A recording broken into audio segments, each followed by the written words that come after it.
wabarakatuh. Waalaikumsalam. Alhamdulillahirabbil alamin wassalatu wassalamu ala asyrofil anbiya'i wal mursalin sayyidina Muhammadin wa ala alihi wa sahbihi ajmain. Amma ba'du. Yang terhormat Ketua Yayasan Masjid Al-Hikmah Bapak Profesor Dr. Haji Gatot Suraji MSc dimanapun beliau berada. Yang kami hormati Kepala Sekolah SDIT Al-Hikmah Ibu Umi Rosyidah SPDI dan bapak-bapak, ibu-ibu dan seluruh karyawan SDIT Al-Hikmah yang saya banggakan. Puji syukur kita panjatkan kehadirat Allah Subhanahu wa taala yang alhamdulillah dengan taufik hidayah serta inayahnya kembali di raker kedua hari Kamis tanggal 1 Juli 2021 kita masih diberikan nikmat sehat, kesempatan. Alhamdulillah wa syukrulillah. Salawat beserta salam mudah-mudahan tetap tercurah limpahkan kepada baginda Rasulullah sallallahu alaihi wasallam dengan ucapan Allahumma shalli wa sallim wa barik alaihi.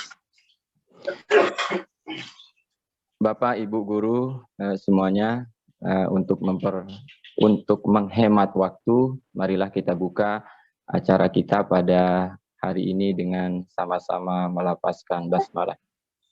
Bismillahirrahmanirrahim. Acara selanjutnya yakni tilawah Al-Quran yang akan dibacakan oleh Bapak Sohibul Fikri SPDI. Kepadanya dipersilahkan. Ya, baik. Assalamualaikum warahmatullahi wabarakatuh. Waalaikumsalam warahmatullahi wabarakatuh. Tegak sama yang belakang. A'udzu billahi minasyaitonir rajim. Wa mimman haulakum minal a'rabi munafiqun.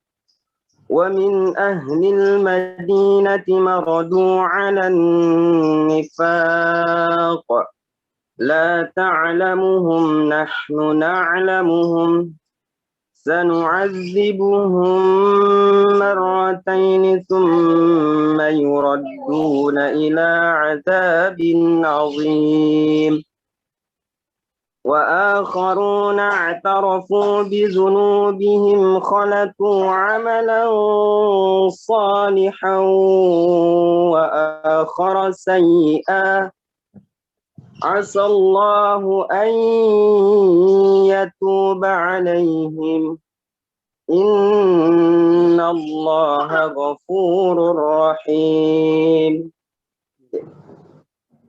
خذ من أموالهم صدقة تطهرهم وتزكيهم بها وصل عليهم إن صلاتك سكن لهم والله سميع عليم ألم يعلموا أن الله هو يقبل التوبة عن عباده ويأخذ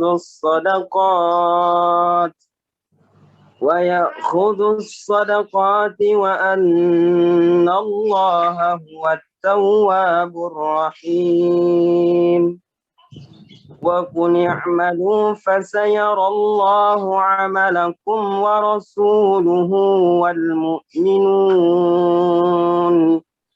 وستردون إلى عالم الغيب والشهادة فينبئكم بما كنتم تعملون وآخرون مرجون لأمر الله إما يعذبهم وإما يتوب عليهم والله عليم حكيم صدق الله العظيم.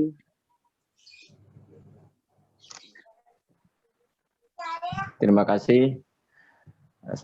Kami sampaikan kepada Bapak Sohibul Fikri, semoga dengan kemuliaan Al-Quran. Acara kita pada hari ini diberkahi oleh Allah Subhanahu wa Ta'ala, diberikan kelancaran dari awal sampai berakhirnya acara. Acara selanjutnya yakni sambutan Kepala Sekolah SDIT Al-Hikmah yang akan disampaikan oleh Ibu Umi Rosidah SPDI. Kepada beliau dipersilahkan. Terima kasih Pak Ghazali atas waktunya. Assalamualaikum warahmatullahi wabarakatuh. Waalaikumsalam warahmatullahi wabarakatuh. Hamdan wa syukronillah, salatan wa salaman ala rasulillah maba'du.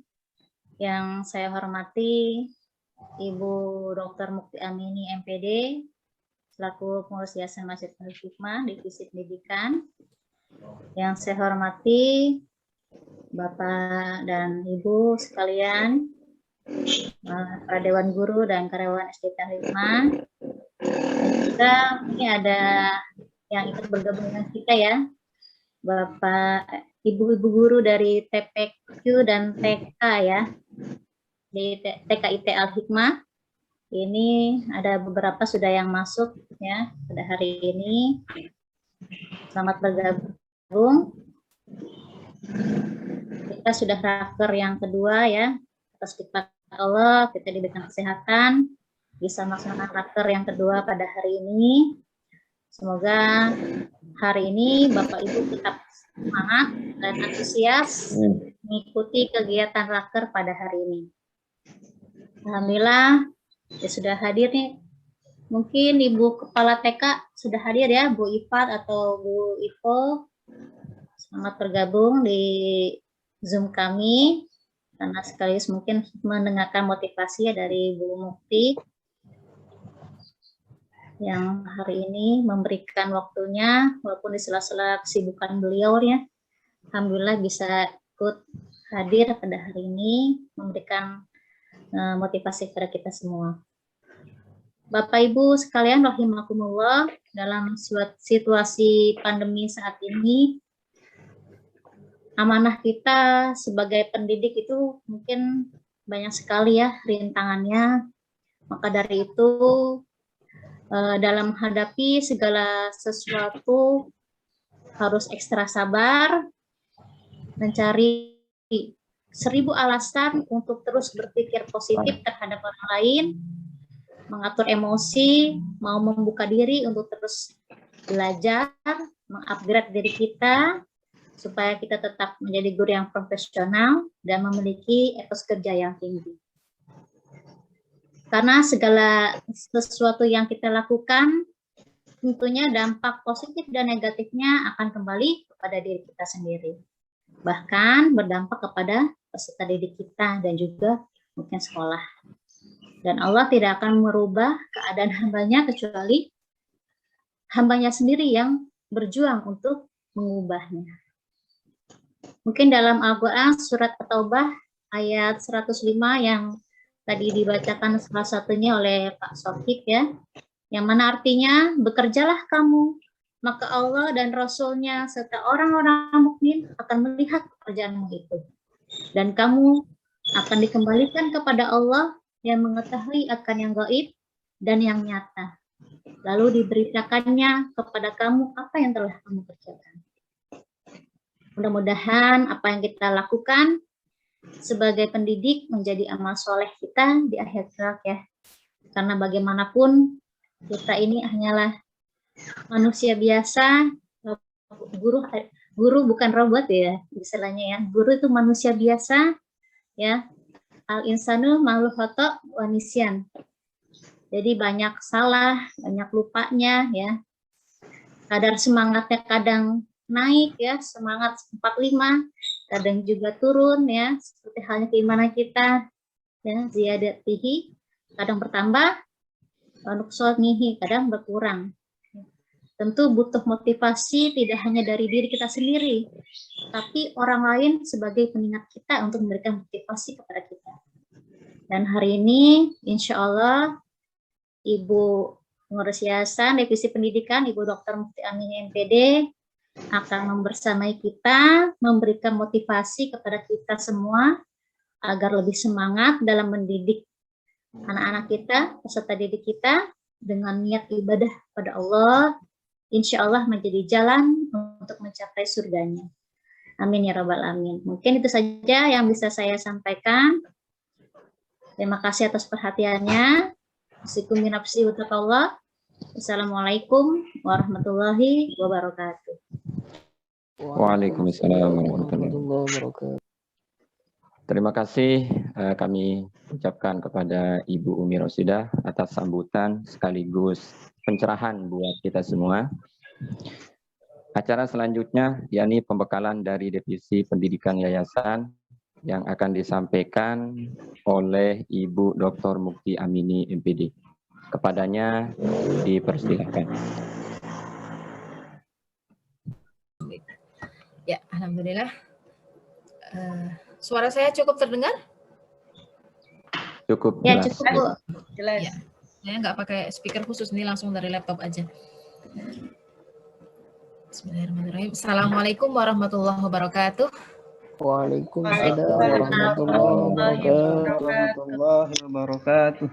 Alhamdulillah, masih semangat ya, insya Allah ya, meskipun di luaran sana beritanya sudah, ya kita antara gimana ya, bosen tapi juga ngeri gitu ya, dalam bukan ngeri dalam arti sedih aja karena beberapa kalangan dekat yang dulu tidak terbayang akan mengalami musibah seperti ini, sekarang kan berita duka itu kayaknya setiap jam ada aja gitu, yang kita kenal nggak ada. Nah ini mungkin kita harus memperbanyak doa lagi sebagai insan beriman, sebagai mukmin dan mukminat, sebagai orang yang mengaku beragama Islam. Saya juga meyakini selain ikhtiar basyariah yang bersifat secara medis diakui dengan prokes 5M itu ya, bukan 3M aja, kita juga punya vaksin yang paling ampuh, yaitu doa. Doa itu juga insya Allah nanti akan menjadi cara kita, menjadi sarana kita yang insya Allah nanti akan ada takdirnya gitu ya, di mana kita diberikan jalan supaya virus itu segera pergi. Sebagaimana yang terjadi dulu di Spanyol itu ya, yang flu Spanyol dulu yang tahun 1819. Itu kan juga seperti itu ya, sudah peak tinggi sekali, tiba-tiba terus hilang aja gitu, nggak tahu kemana perginya. Nah, salah satunya kekuatannya insya Allah dengan doa itu ya, doa kita semuanya ya. Jadi doa kita juga sebagai amal jariyah bagi mereka yang tidak berdoa, bagi mereka yang tidak mau berdoa, mereka yang mengaku beragama tapi tidak mau berdoa, atau mereka yang tidak punya agama. Nah, kita inilah menjadi salah satu ibaratnya itu pasak-pasak gitu ya, sehingga bumi itu tidak dihancurkan. Itu adalah kaum mukminin dan mukminat yang terus menjalankan syariatnya dan juga rajin berdoa. Kepada teman-teman yang mungkin sedang isoman, Bu Yuli masih isoman? Sudah enggak? Masih, Bu. Masih? Siapa saja yang isoman, Bu? Masih, Bu. Kondisi aman ya, Bu? Apa gimana? Ada yang dirasa enggak? Napasnya masih agak berat dikit, tapi iya. Dibandingin kemarin sudah lebih bagus lagi hari ini, Bu. Iya. Banyak proning aja, Bu ya. Sujud proning, kan nanti keluar itunya, teriaknya. Proning sama uap. Kalau kita kan kemarin dapat dari Ustadzah Hidayat yang Kustul Hindi itu ya, itu lebih ke uapnya yang diambil kalau untuk yang orang sesak. Saya sendiri waktu itu juga menghirup uapnya, berasa ringan. Tetapi kalau secara medis bahkan uap air panas apapun itu melonggarkan, nggak usah dikasih apapun, asal uap itu sifatnya melonggarkan pernapasan. Coba sering-sering aja sama proning. Kalau di kita kan sujud udah jelas ya. Kalau bahasa medisnya kan proning. Itu ya. Yang lainnya selain Bu Yuli siapa, Bu Rosi? Ada Bu Umi. Oh, Bu Umi kena. Iya, Bu Umi. Terus ini ya Pak Somad kemarin juga kena. Bu Novi. Bu Novi, Bu. Bu Novi ya, juga. Berapa lagi ya? Banyak ya. Banyak. Tapi tidak sejauh ini OTG semua ya, insya Allah ya. Bismillah ya. Yang lain juga hati-hati ya. Jaga banget prokes. Kalau yang saya baca yang terakhir, masker 1 lapis nggak cukup, harus 2. Dan itu begitu kita buka itu cuma dalam waktu 5 detik sudah bisa tertular. Jadi berpapasan doang, kalau sama-sama nggak pakai masker tertular.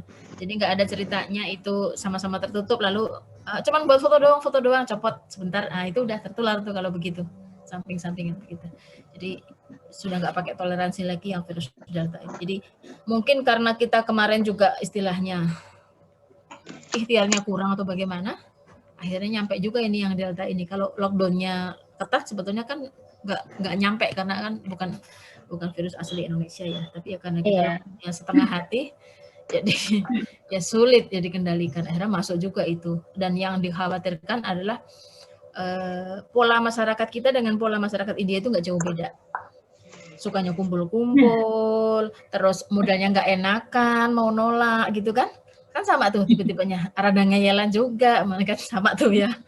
Jadi kekhawatiran itu sudah ada sejak sebelum ke sini. Wah, kalau India kayak gitu, kayaknya Indonesia juga nggak lama lagi tuh, karena sama tipikal masyarakatnya persis sama seperti itu. Ya, sama-sama Asia, sama-sama belum negara maju ya, yang tidak untuk vaksin aja harus ngantre banyak banget. Kalau kayak di Amerika kan udah enggak, vaksin itu udah kayak setiap outlet, setiap mall itu sudah ada. Siapa yang mau vaksin silahkan gitu. Makanya cepet gitu ya teratasi. Kalau di kita ya belum ya. Dananya belum sampai ke situ. Ya tapi ala kulihal ya kita banyak doa saja dan jangan lupa tetap ikhtiar semaksimal mungkin ya, karena itu juga jadi salah satu ciri bagi kita, ciri orang Islam itu ya harus berusaha gitu ya, tidak pasrah. Oke, saya langsung share screen aja ya. Ini sudah kelihatan. Saya besarkan dulu. Lihat ya. Ya, Bu. Oke, ya bismillahirrahmanirrahim. Ini tidak sebetulnya sih hanya brainstorming aja ya, kita bincang-bincang aja ya, bukan pembekalan. Kalau pembekalan kan kesannya kayak pelatihan apa gitu ya. Kita seperti yang disampaikan Bu Rosi tadi, sebetulnya gimana caranya sih istilahnya mendongkrak motivasi kita, semangat kita, karena sudah 1,5 tahun ini kan angrem aja gitu ya, nggak pernah ketemu anak-anak, cuma di depan laptop ya, cuman gitu-gitu aja gitu ya. Mungkin harus sampai kapan gitu. Nah ini ya kita sama-sama memompa semangat lah bersama-sama. Oke ya, ini saya lewat aja. Nah ini salah satu ucapan orang luar sih sebetulnya. Kalau nggak salah Hillary Clinton yang mengatakan seperti itu, bahwa butuh 1 kampung untuk mendidik seorang anak. Untuk 1 orang anak aja yang perlu melakukan intervensi itu orang sekampung, apalagi anak sekelas gitu ya. Jadi sebetulnya peran pendidikan itu tidak boleh dilimpahkan saja pada guru gitu kan. Yang terjadi kan kadang-kadang ada yang seperti itu ya, orang tua yang pokoknya kan saya sudah bayar SPP gitu, mana SPP-nya mahal pula gitu kan. Ya terserah bu gurunya bagaimana. Nah kan nggak boleh. Jadi tetap kita harus meyakini bahwa anak-anak itu tumbuh dengan berbagai interaksi dengan lingkungannya ya, terutama justru sebenarnya dengan orang tuanya gitu ya. Guru kan membantu saja. Nah ini penyegaran saja betapa sebetulnya kalau mau, ini cocok logis sih sebetulnya, nggak ada teorinya seperti ini gitu ya. Cuman kan kita suka juga kan bikin puisi ke bawah gitu, Rosi gitu ya, Umi Rosi dah dicocok-cocokin. Tapi ya bisa diambil ininya lah, bisa diambil afirmasi positifnya ya, bahwa semua unsur di kata education itu semuanya sifatnya positif ya. Pencerahan, terus kita menjalankan tugas dan pengabdian ya, meskipun kondisinya seperti ini juga mengabdi. Malah kemarin sempat ada tuduhan pula, enak banget ya jadi guru zaman COVID, gaji tetap utuh, ngajar enggak gitu kan, dibilangnya begitu kan, nggak pernah ke sekolah lah, padahal malah lebih rempong ya, nggak tahu aja yang bilang begitu. Terus harus punya saling pemahaman, punya karakter yang bagus, karena sangat bahaya banget kan kalau ada seorang guru tapi pintar tapi dia sebetulnya karakternya itu tidak bisa dicontoh oleh anak. Atau beberapa kasus juga pernah terjadi, ternyata gurunya itu pelaku asusila, ada yang sampai pedofili ya, pernah kejadian seperti itu kan mengerikan kalau nggak segera diikat gitu ya. Terus melakukan tindakan action ya, tidak omdo, tidak ngomong doang. Terus kita saling berterima kasih ya, maaf, terima kasih, itu kan salah satu atau magic word ya, beberapa kata ajaib yang memang harus sering kita ucapkan. Integritas ya, apalagi kita sebagai muslim tentu integritas kita lebih kuat ya, benar-benar insya Allah lillahi ta'ala, yang lain tuh menyertai ya, kesatuan, merasa satu visi, satu misi gitu ya, apalagi kita dinaungi sekarang ini dalam satu yayasan kan, insya Allah kita sudah tahu visi misi masing-masing. Jadi bukan yang sifatnya sekedar materi, tapi kita memiliki visi misi untuk apa sih anak-anak ini nanti ya, kalau lulus itu jadi apa, itu yang benar-benar menjadi mimpi kita bersama. Dan tentu kemuliaan sebagai seorang guru yang tentu sudah Allah janjikan juga pahalanya, dan dalam hadis tentang memberi hidayah itu kan sudah jelas ya, bagi siapa yang dapat memberikan hidayah maka pahala bagi si orang tersebut tanpa mengurangi pahala bagi yang melakukan gitu kan, jadi pahala berantai. Tetapi ya dua sisi, bisa jadi pahala berantai, bisa juga kalau yang diajarkan salah jadi dosa berantai gitu kan ya, perlu kewaspadaan. Oke, ini yang tadi saya sampaikan. Jadi memang peluang besar sekali insya Allah jadi guru, apalagi nanti kalau misalnya anak-anak kita udah pada dewasa, udah pada punya anak gitu ya, terus kita ketemu, kebayangkan ya, sudah ada yang di sini sudah ada guru yang muridnya dulu sudah nikah belum? Ada, Bu. Ada Yang udah nikah, banyak ini ya. Oh, banyak yang sudah nikah. Terus pernah ketemu gitu, maksudnya datang ke sekolah, apa ketemu di mana gitu? Kalau anak-anak sih sering datang deh, Bu. Oh iya, alhamdulillah Anak-anak ya. sering datang ke sekolah. Ya karena mereka tinggalnya nggak jauh-jauh dari sini ya, kecuali yang ikut merantau. Itu kan nuansanya Masya Allah ya. Rasanya gimana ketika mereka datang itu? Mungkin saya pengen tahu gitu, karena saya kan bukan guru. Rasanya gimana tuh kalau yang udah dewasa datang, apalagi bawa anaknya lagi, nyokolain, daftar lagi gitu, gimana tuh? Merasa tua, Bu. Oh, merasa tua. Itu sisi negatifnya mungkin. Kalau sisi positifnya apa? Merasa gitu, udah tua gitu.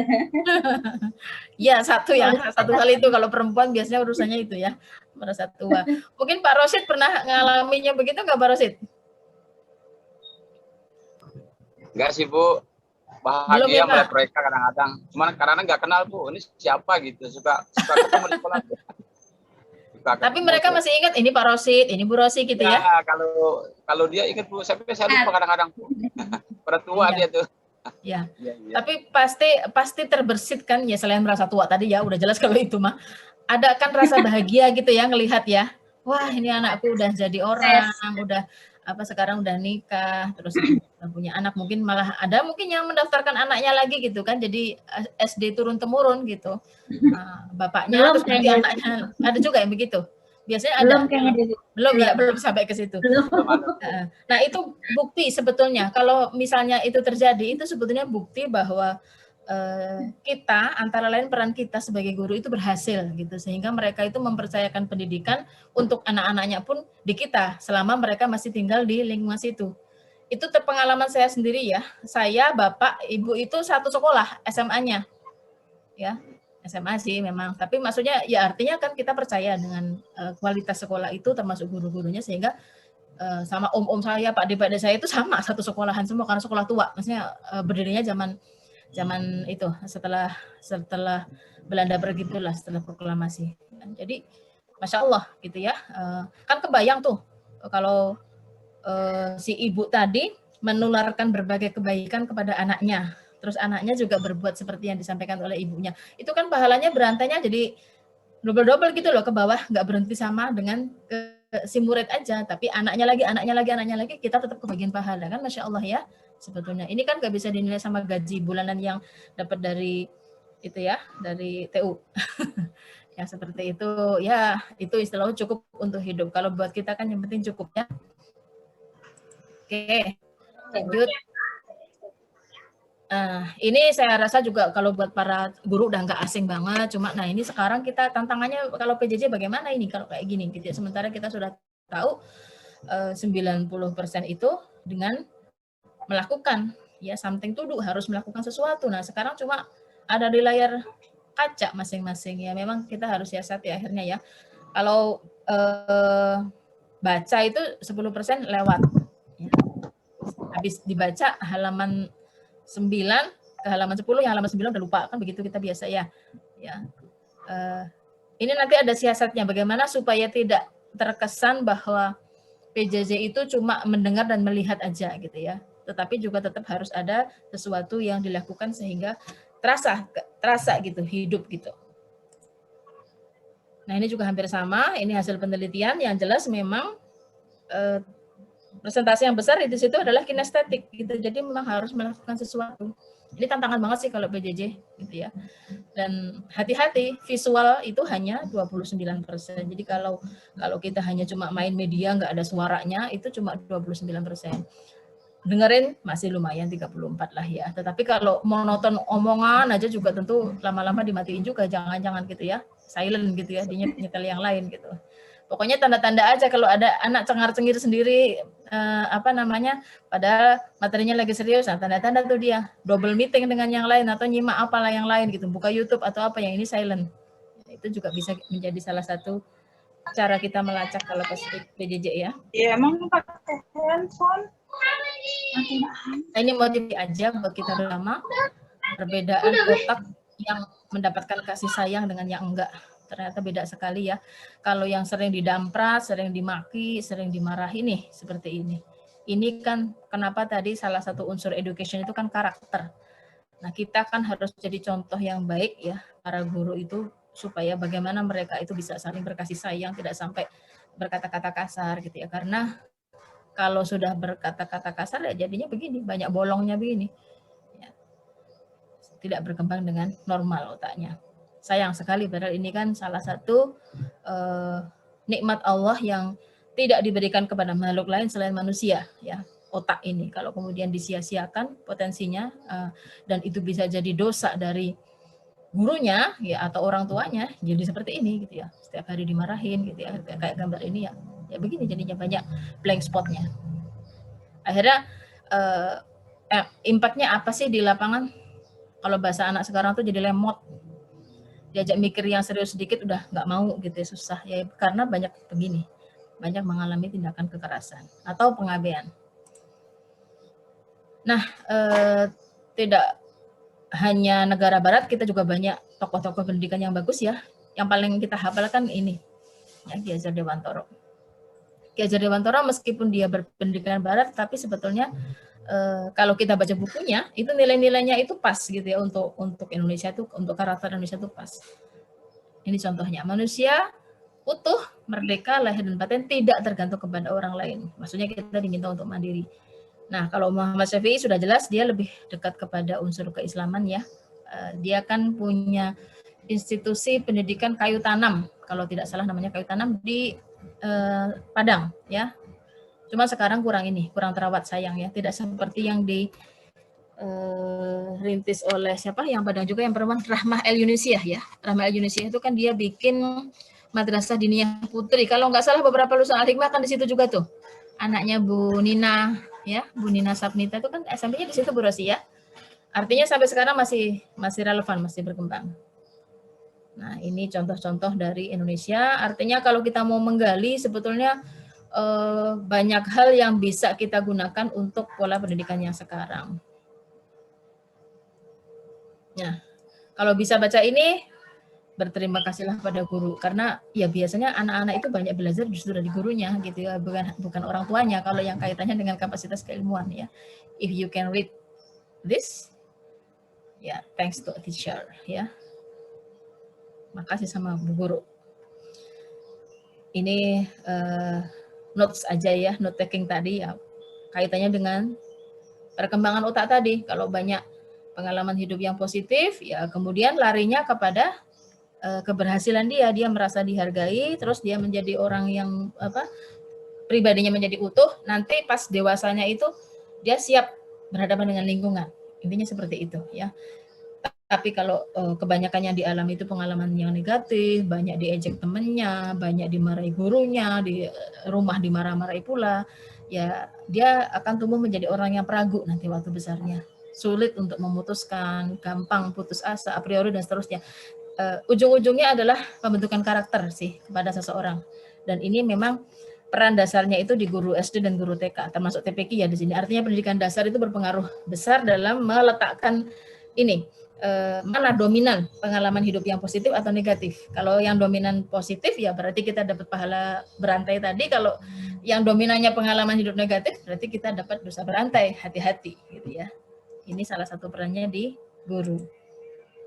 Nah ini tadi yang saya katakan bahwa sebetulnya butuh orang sekampung untuk mendidik satu orang anak. Ada orang tua di situ, ada guru, ada lingkungan. Meskipun kalau di perkotaan sekarang lingkungan ini kan rada ini ya, sifat kita di perkotaan kan lebih individualis ya. Anak tetangga sebelah nggak pulang habis maghrib kita juga nggak tahu kan. Gitu. Kalau di kampung kan nggak kayak gitu. Di kampung itu anak siapapun ya itu yang milik bersama, masih seperti itulah yang saya lihat. Misalnya ada anak yang masih main sepeda gitu ya, udah mau maghrib itu tetangga-tetangganya akan ribut, kamu pulang, kamu anaknya Pak ini kan gitu ya. Jadi saling tahunya tuh tinggi. Kalau kita kadang-kadang ini anak siapa sih nih, nggak kenal gitu, namanya juga nggak paham. Ya itu salah satu impact barangkali ya kehidupan di kota yang lebih individualis daripada di lingkungan desa. Ya kalau misalnya di tempatnya Pak Rosyid di Pondok Cabe masih saling memperhatikan, ya alhamdulillah gitu ya. Atau tempatnya siapa, Pak Ma'ruf gitu ya, masih apal tuh anak se-RT itu anaknya siapa, rumahnya di mana, saya nggak apal Pak. Kalau se-RT gitu ya bingung, paling yang deket-deket aja gitu ya. Nah, itu masih bagus. Artinya kultur bahwa pendidikan itu adalah tanggung jawab bersama itu masih terjaga kalau kayak gitu, insya Allah. Saling mengingatkan. Ini penting buat kita kita camkan ke diri kita masing-masing sih ya, bahwa kita itu apalagi kita SDIT, kita tidak hanya mengejar pencapaian akademis tentu saja. Yang lebih kita utamakan itu juga kan tercermin di visi misi kita ya, kan generasi Qurani gitu ya. Itu fokus pada pengembangan karakter dan keterampilan. Nah, kalau kita yang lebih utama lagi adalah sikap religius itu. Ya, bukan hanya pengetahuan religiusnya tetapi sikap. Jadi ke arah sikap. Bagaimana dia bisa berlaku jujur, bagaimana dia bisa tidak sekedar pengetahuan atau penguasaan, misalnya hafal sekian juz, bukan itu, tetapi lebih kepada sikap religius ya, menghormati orang tua, sayang sama yang muda dan seterusnya. Itu PR banget buat kita, tetapi insya Allah sebanding dengan nilainya nanti ya, yang akan kita dapatkan. Nah ini barangkali Bapak Ibu juga merasakan seperti ini ya, kalau kita didik anak ya, tarik ulurnya kenceng ya, saya rasa semua sama ya. Pasti kerasa, apalagi yang kelas-kelas tinggi nih. Kalau kelas 1, 2 kayaknya masih takut-takut gitu ya. Kelas 3. Kayaknya kelas 5 deh ya yang paling begini nih, yang tarik ulurnya paling kenceng. Kalau kelas 6 rada-rada udah mulai insaf ya. Yang kelas 6 siapa nih Bu Ella, Bu? Yang saya lihat sih begitu. Pak Ma'ruf, ya gimana Pak Ma'ruf? Beda nggak rasanya ngajar anak kelas 5 dengan kelas 6? Ya ada suaranya. Beda sih Bu. Ya mungkin karena kita kan tidak selalu ngajar di level yang sama kan ya Bu Rosi ya. Kita kan keliling ya, muter ya. Nah, itu kan bisa merasakan psikologisnya. Sama sih anak-anak SMP juga gitu. Anak kelas 1 tuh masih yang tipe-tipe takut-takut. Anak kelas 3 biasanya sudah ada agak lebih matang karena dia harus menghadapi SMA, takut nggak keterima di SMA gitu kan. Nah yang paling bandel tuh rata-rata yang kelas 2 gitu. Nyoba banget. Nah ini berarti kan perlu kiat sendiri supaya anak-anak itu tetap patuh. Ini secara umum saja bahwa guru yang paling bagus itu adalah yang bisa menginspirasi. Ya. Kalau guru yang biasa-biasa saja itu ya yang banyak ceramahnya, tels aja. Kalau yang guru yang baik itu menjelaskan dengan detail. Ya. Guru di atasnya lagi itu memperagakan, tetapi guru yang paling bagus adalah guru yang bisa menginspirasi. Ini siapa coba? Saya ambil dari Facebooknya warga sekolah ya. Ada nggak orangnya? Nggak ikut ya? Ada di depan ya, masih berjaga. Ya ini kondisi sekarang kan kita kan PJJ atau kita dulu bilangnya BDR ya. Kondisinya seperti itu. Ini yang sempat saya temukan sih. Mungkin kalau teman-teman bisa mendaftar lebih banyak, bisa saja. Tetapi artinya sebagai insan pendidikan kita jangan fokus ke minusnya gitu ya. Tetap kita mencoba mencari peluang-peluang di sana. Plusnya apa saja sih yang bisa kita manfaatkan dengan baik. Nah, minusnya ini yang berusaha kita kurangi gitu ya. Memang ini kebetulan di sini daftarnya banyak minusnya gitu, karena ini saya buat waktu awal-awal PJJ. Tapi semoga dengan setelah 1,5 tahun ini kita makin banyak belajar, berkurang itu yang minusnya, makin banyak yang plusnya. Semoga saja seperti itu ya. Nah, yang jelas memang tantangannya juga lebih besar. Bisa lewat aja ya. Nah, ini beberapa contoh PJJ yang mungkin bisa menjadi apa sih? Gambaran buat kita ya, kondisinya tuh nggak lebih mudah gitu di berbagai tempat ya. Kalau ini yang bawah ini di NTB ini daerahnya kan perbukitan turun naik. Jadi kalau pakai Zoom kayak gini kayak kita ini nggak bisa. Mereka pakai handy-talkie begini. Jadi dibiayai sama Pemdanya, satu keluarga dapat 1 handy-talkie. Jadi benar-benar cuma ngomong, nggak ada visualnya, tapi ya daripada nggak sama sekali kan, ya jadi dapatnya begitu. Pakai handy-talkie. Ini juga di Kupang. Jadi printed dibagikan, terus dibacakan. Jadi sekalian home visit ya, home visit beberapa rumah jadi satu. Ya kayak gitu caranya. Jadi gurunya yang keliling, tentu kelilingnya nggak tiap hari. Kalau kelilingnya tiap hari, Pak Rosid dimarahin istrinya nanti pulang-pulang jam 10 malam ya. Jadi di seminggu sekali digilir gitu anaknya, hari ini berapa, karena memang tidak mungkin di kelas. Tapi ya tentu prokesnya harus sangat terjaga. Nah, ini kalau sedekah wifi yang ini. Jadi ini ide teman saya di Depok ketika kondisi PJJ, sementara dia juga guru, dia bisa merasakan, guru SD juga sama dengan kita, dia guru SD di, kok saya lupa ya. Ya pokoknya di sekitar UPN itulah SD-nya itu banyak anak muridnya itu yang nggak punya pulsa dan sebagainya. Nah akhirnya ya gitu ya, sedekah wifi. Jadi diluaskan area wifi-nya, nanti anak-anak tetangga suruh ngumpul aja pokoknya di teras untuk mengerjakan tugas. Ini kan juga bisa kita lakukan sebetulnya, hal-hal kecil seperti ini tapi bermakna gitu ya, daripada bolak-balik minta pulsa ke orang tuanya, kan tidak semuanya mampu. Ya. Ada juga ini yang di Subang itu jimpitan. Ini kebetulan kreatif 1 RW kalau tidak salah. Malah bukan 1 RT. 1 RT saja sebetulnya. Jadi ada jimpitan setiap hari cuma 1.000. Cuma 1.000 per keluarga. Tetapi dengan itu sudah bisa membuat apa ya? Jadi tidak lagi pakai laptop. Mereka nggak pakai laptop. Jadi ada sumbangan komputer bekas 1 ditaruh lah di RW, yang betul di RW, di pos RW. Terus mereka itu juga membeli layar tancap gitulah ya, apa kok layar tancap sih, LCD gitu dipakai. Nah yang ngajar siapa? Yang ngajar kakak-kakak Karang Taruna. Kakak Karang Taruna kan lebih besar tuh. Nah mereka diberdayakan sebagai mentor gitu untuk membimbing tugasnya anak-anak. Dikumpulin di situ semua jadi satu gitu ya, tiap malam dengan prokes tentunya. Tapi artinya jadi tugas sekolah juga selesai, terus alasan tidak punya pulsa dan sebagainya beres karena yang membiayai ini online-nya itu ya kas RW itu, dari yang jimpitan cuma 1.000 per hari itu. Tapi karena disiplin bisa disiasati gitu ya. Nah, ini kan hal-hal kecil tetapi sebetulnya kita bisa lakukan. Ada juga pakai siaran radio. Nah, kalau ini tergantung dari otoritas ya. Kalau di Tangsel saya lihat mungkin karena kondisinya kita masih gampang dapat internet dan sebagainya, nggak sampai siaran radio. Kalau siaran radio kan memang untuk daerah-daerah yang susah biasanya. Oke ya. Nah, ini menarik buat kita. Ya, ini menjadi motivasi kita bersama sekarang ini ya. Kalau kita suka main jungkat-jungkit kan seperti ini ya kondisinya. Jadi kalau seimbang sama ya begini, tapi kalau salah sudah lebih berat kan akhirnya yang ini keangkat gitu ya. Artinya apa, yang berat ini kan memberikan peluang pada si yang kecil ini untuk terangkat. Intinya kalau di kimia itu jika konsentrasi reaksi bertambah maka keseimbangan akan bergeser, pasti geser gitu ya. Ini jadi bergeser. Daripada pusing belajar kimianya, ini aja hikmahnya aja. Intinya ketika kita melakukan sesuatu dengan nawaitu yang terbaik, kita juga nanti akan mendapatkan yang terbaik. Tidak harus P2P, tidak harus misalnya saya berbuat baik sama Bu Rosi, terus nanti saya ngarep-ngarep kapan ya Bu Rosi berbuat baik sama saya, enggak. Ya, tidak harus dari Bu Rosi gitu. Kita akan mendapatkan hal yang terbaik lagi dari orang lain, nanti Allah yang ngatur. Gitu ya.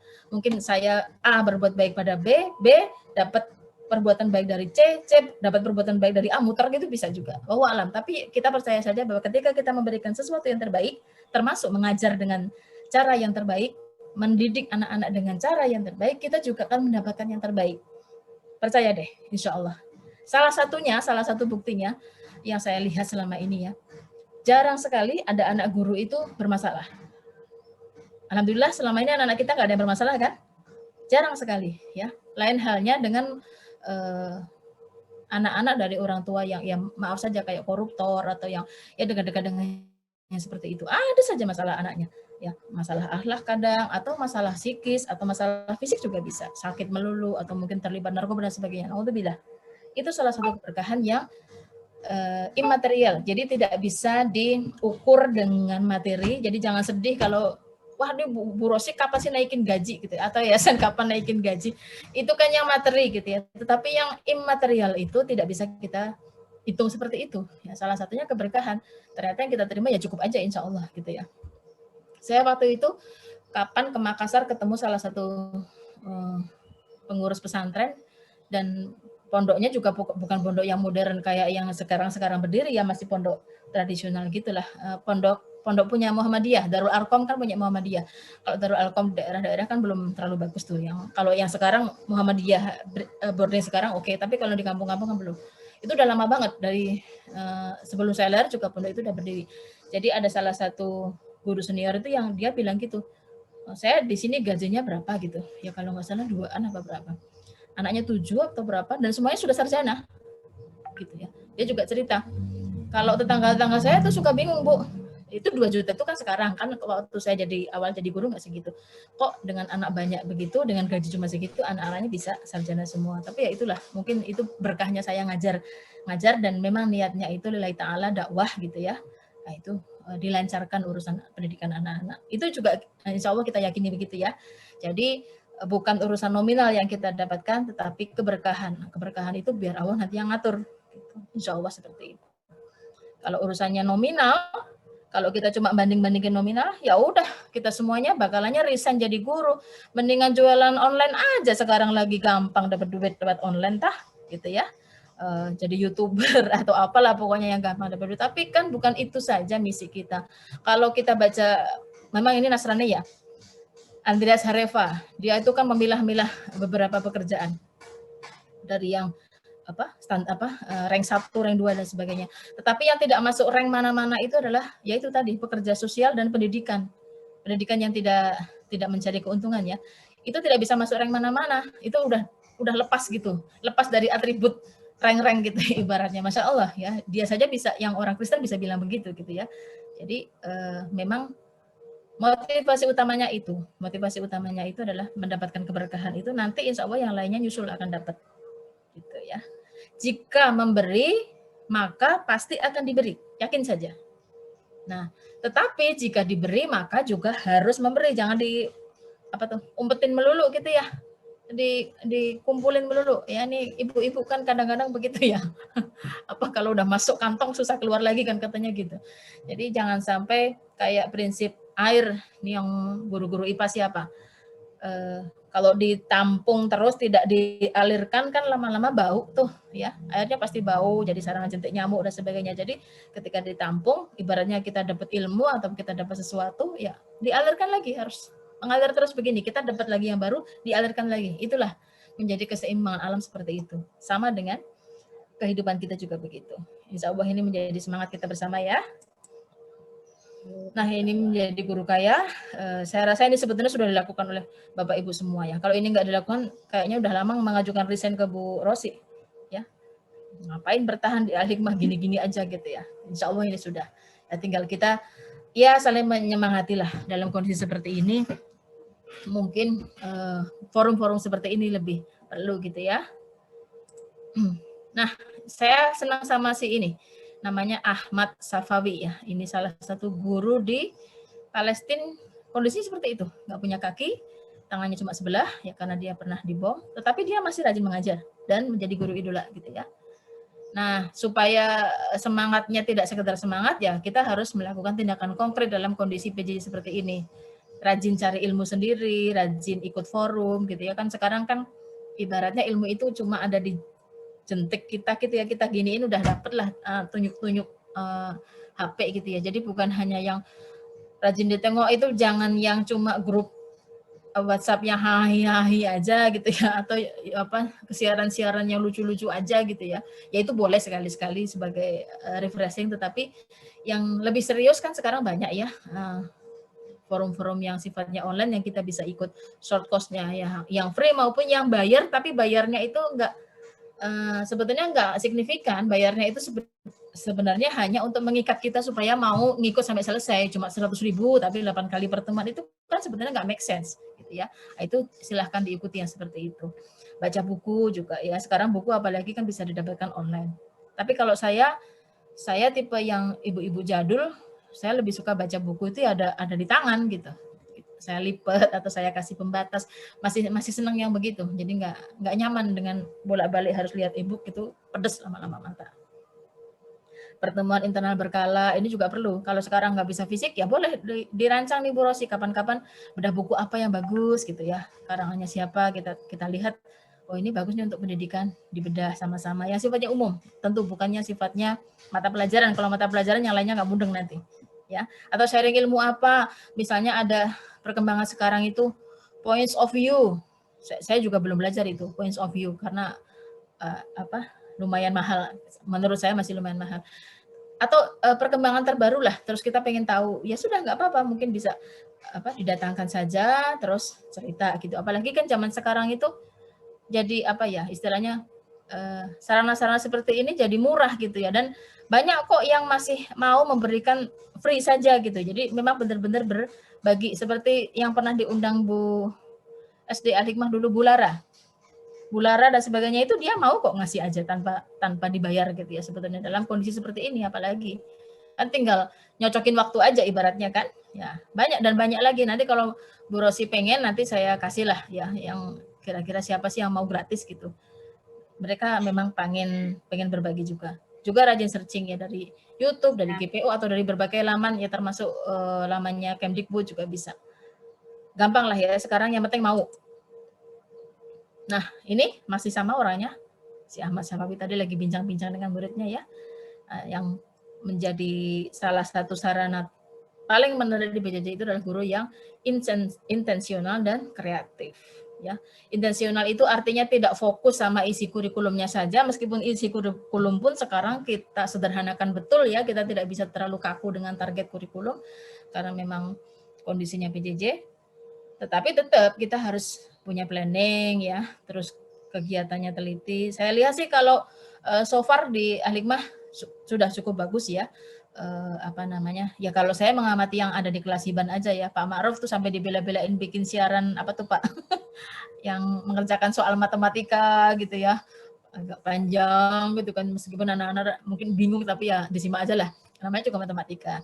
Atau Bu siapa yang bahasa Inggris, Bu Widya, siapa namanya yang di sini rumahnya di kesehatan? Oh, Bu Ita kan bikin Google, saya lihat bikin Google Form-nya cukup hidup lah ya. Ada audionya, ada visualnya. Nah, itu kan bisa di-sharing tuh ilmunya tuh. Sebetulnya nggak harus sharing itu kan tidak berarti harus orang luar. Antar kita aja, kalau memang ada yang lebih senior atau lebih ngerti salah satu bidang ilmu gitu, nah itu sharing aja. Di kantor saya juga begitu. Misalnya saya nggak ngerti alat statistik, oh ini pakai SEM nih gimana caranya, nanti yang ngerti pakai SEM ya udah kita sharing aja. Kalau sekarang nggak bisa ketemu ya sharingnya lewat seperti ini, lewat Zoom begini. Bu Ita jago misalnya bikin Google Form yang bagus, kapan-kapan dikumpulin, yang lainnya ngikut. Atau siapa bikin YouTube yang bagus, siapa yang guru olahraga, Pak Daulay ya, Pak Mustafa. Pak Mustafa, itu kan lumayan tuh YouTube-nya tuh saya lihat. Saya suka iseng buka yang lain, nggak yang disuruh yang saya buka gitu ya.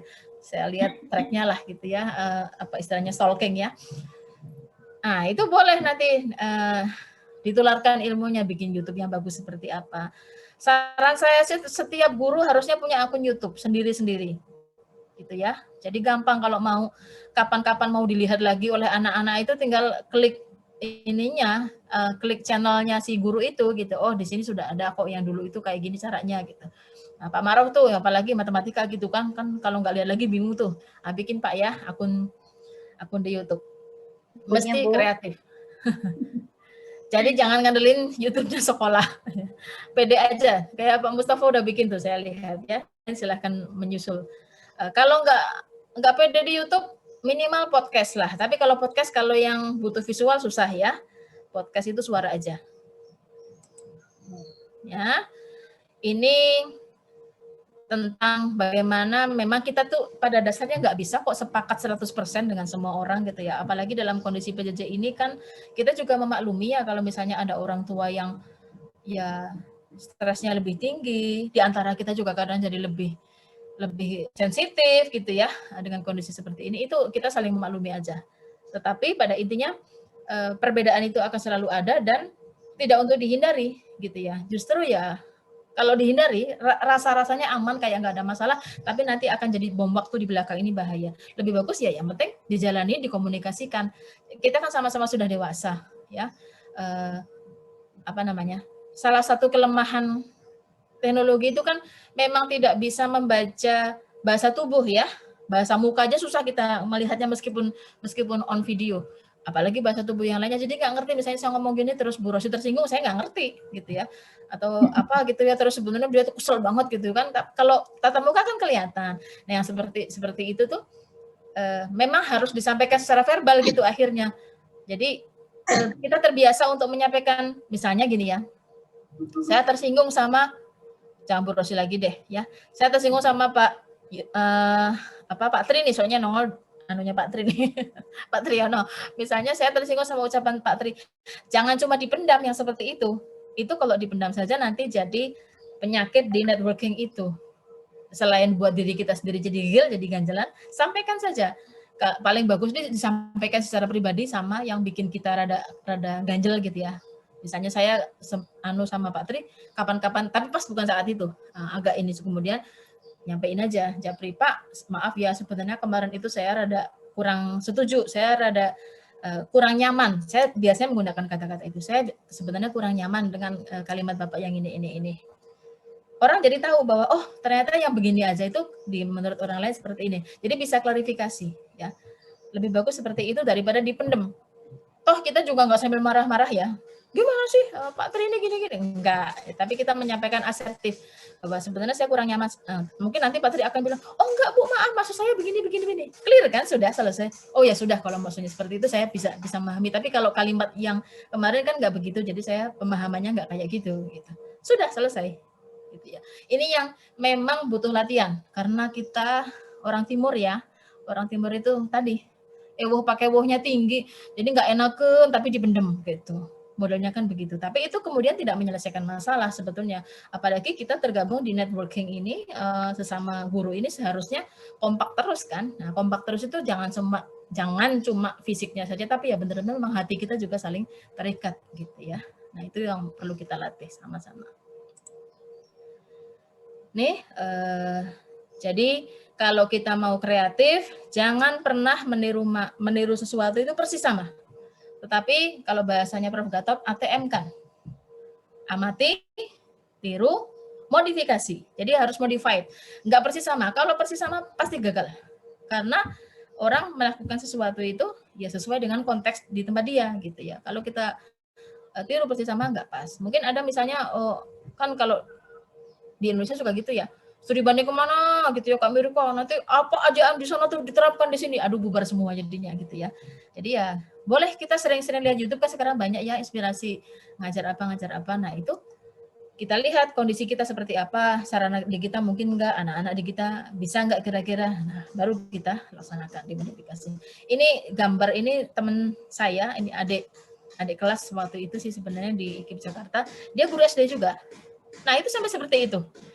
Upaya dia untuk mengajarnya. Nanti kalau penasaran bagaimana istilahnya ya portofolio dia ngajar, silakan di-add saja Facebooknya itu namanya Maestra Kiki. Iya Bu, Kiki itu Bu. Iya Kiki, betul. Iya. Kiki itu kan nggak habis-habis kreatifnya itu, makanya saya seneng lihat Kiki itu. Kamu tuh ada aja idenya, padahal ini kan cuma mau ngajarin apa gitu ya, pakai apa boneka Muppet Show gini, kadang bawa kelinci, terus selalu topinya itu ganti-ganti sesuai tema. Kadang topi koki, kadang bentuk ikan.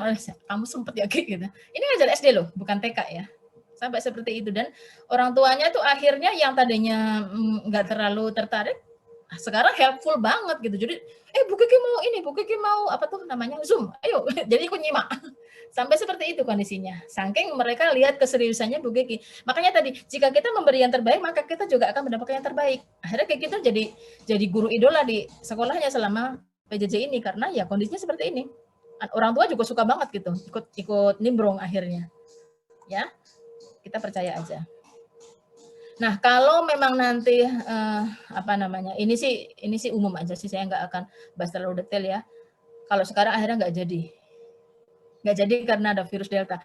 Ini persiapan ini dengan asumsi kemarin kalau jadi tatap muka maksud saya, tapi akhirnya nggak jadi, nggak pakai kesiapan lagi, udah mundur lagi kan pelaksanaannya. Tapi yang jelas harus seirama antara aturan pemerintah, bagaimana sekolah dan guru, dan juga pengkondisikan si orang tua itu. Jadi memang ini yang barangkali kemarin belum sempat kita bangun karena namanya wabah ya, semuanya serba mendadak ya.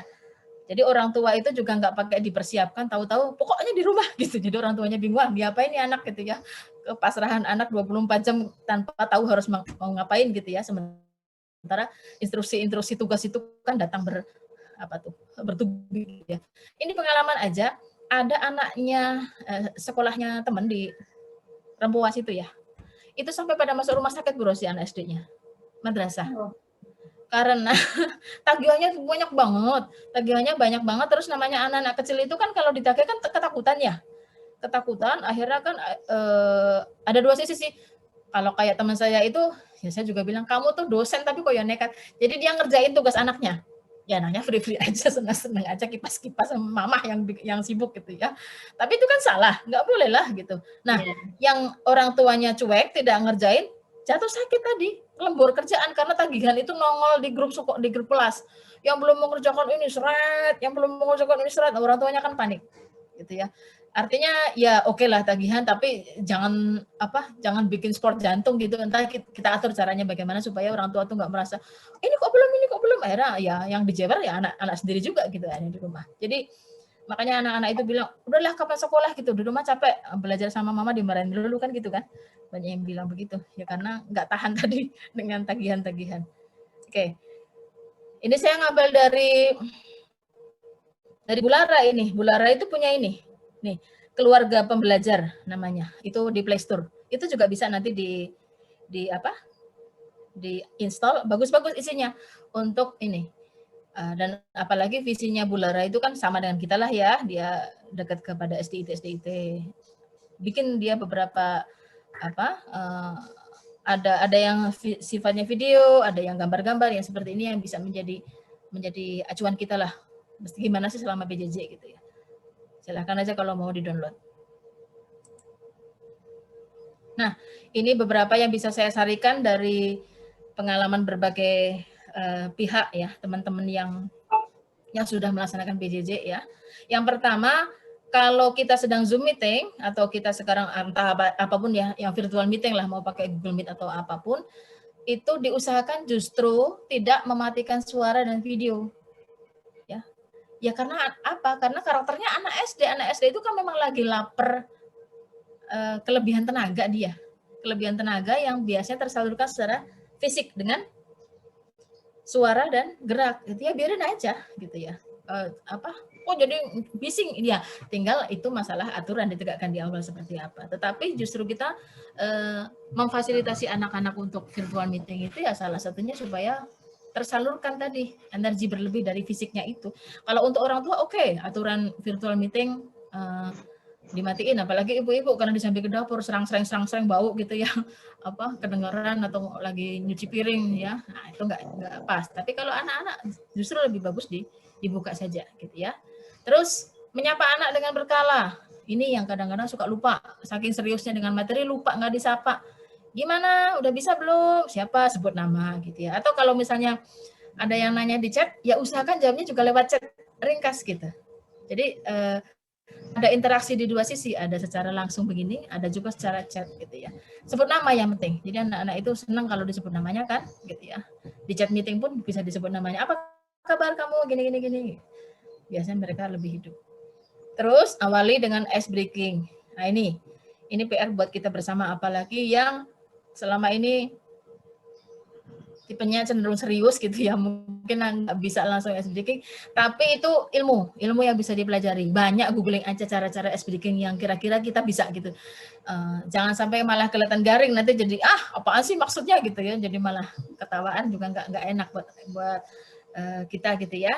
Cari yang memang kira-kira buat kita itu, kalau ini saya bisa ya. Kalau yang misalnya kayak Bu Ita kan memang udah kelihatan tuh ya. Atau kalau perempuan rata-rata ini sih, guru perempuan untuk speaking saya rasa sih oke aja, udah biasa, tahan malu gitu ya. Tapi kalau yang bapak-bapak kan nggak semuanya bisa lancar untuk speaking, nah silahkan itu cari gitu ya, yang pas buat kita apa. Dan juga diselingin dengan joke. Memang kita harus itu ngumpulin terpaksa gitu ya, karena kita juga kan bukan tukang stand up komedi juga gitu ya. Kadang-kadang kita nggak pas joke-nya, malah nggak enak, jadi kita cari, nggak apa-apa. Terus kalau virtual meeting tidak terlalu lama, maksimal sebetulnya 20 menit. Balik untuk anak SD gitu ya. Jadi kita patok lah. Lebih bagus beberapa kali tapi sering daripada sekali tapi lama. Ya kayak di sekolah anaknya, ya saya lagi-lagi yang saya ini kan Bu Lara, karena dia banyak cerita ke saya. Dia kan masih di Australia itu. Kan dia sekarang nenek seorang cucu ya, cucunya kan SD juga. Itu ya karena mungkin negara maju, sehari itu 3 kali Zoom. Sehari. Tapi sebentar-sebentar. Ya, cuma 15 menit, nanti mati lagi, nanti siang ada lagi gitu ya. Nanti mati lagi. Jadi ada jam-jam Zoom. Dan itu Zoom-nya itu hidup gitu. Jadi nggak serius dengerin terus matikan video, matikan mic, enggak. Berceloteh begitu.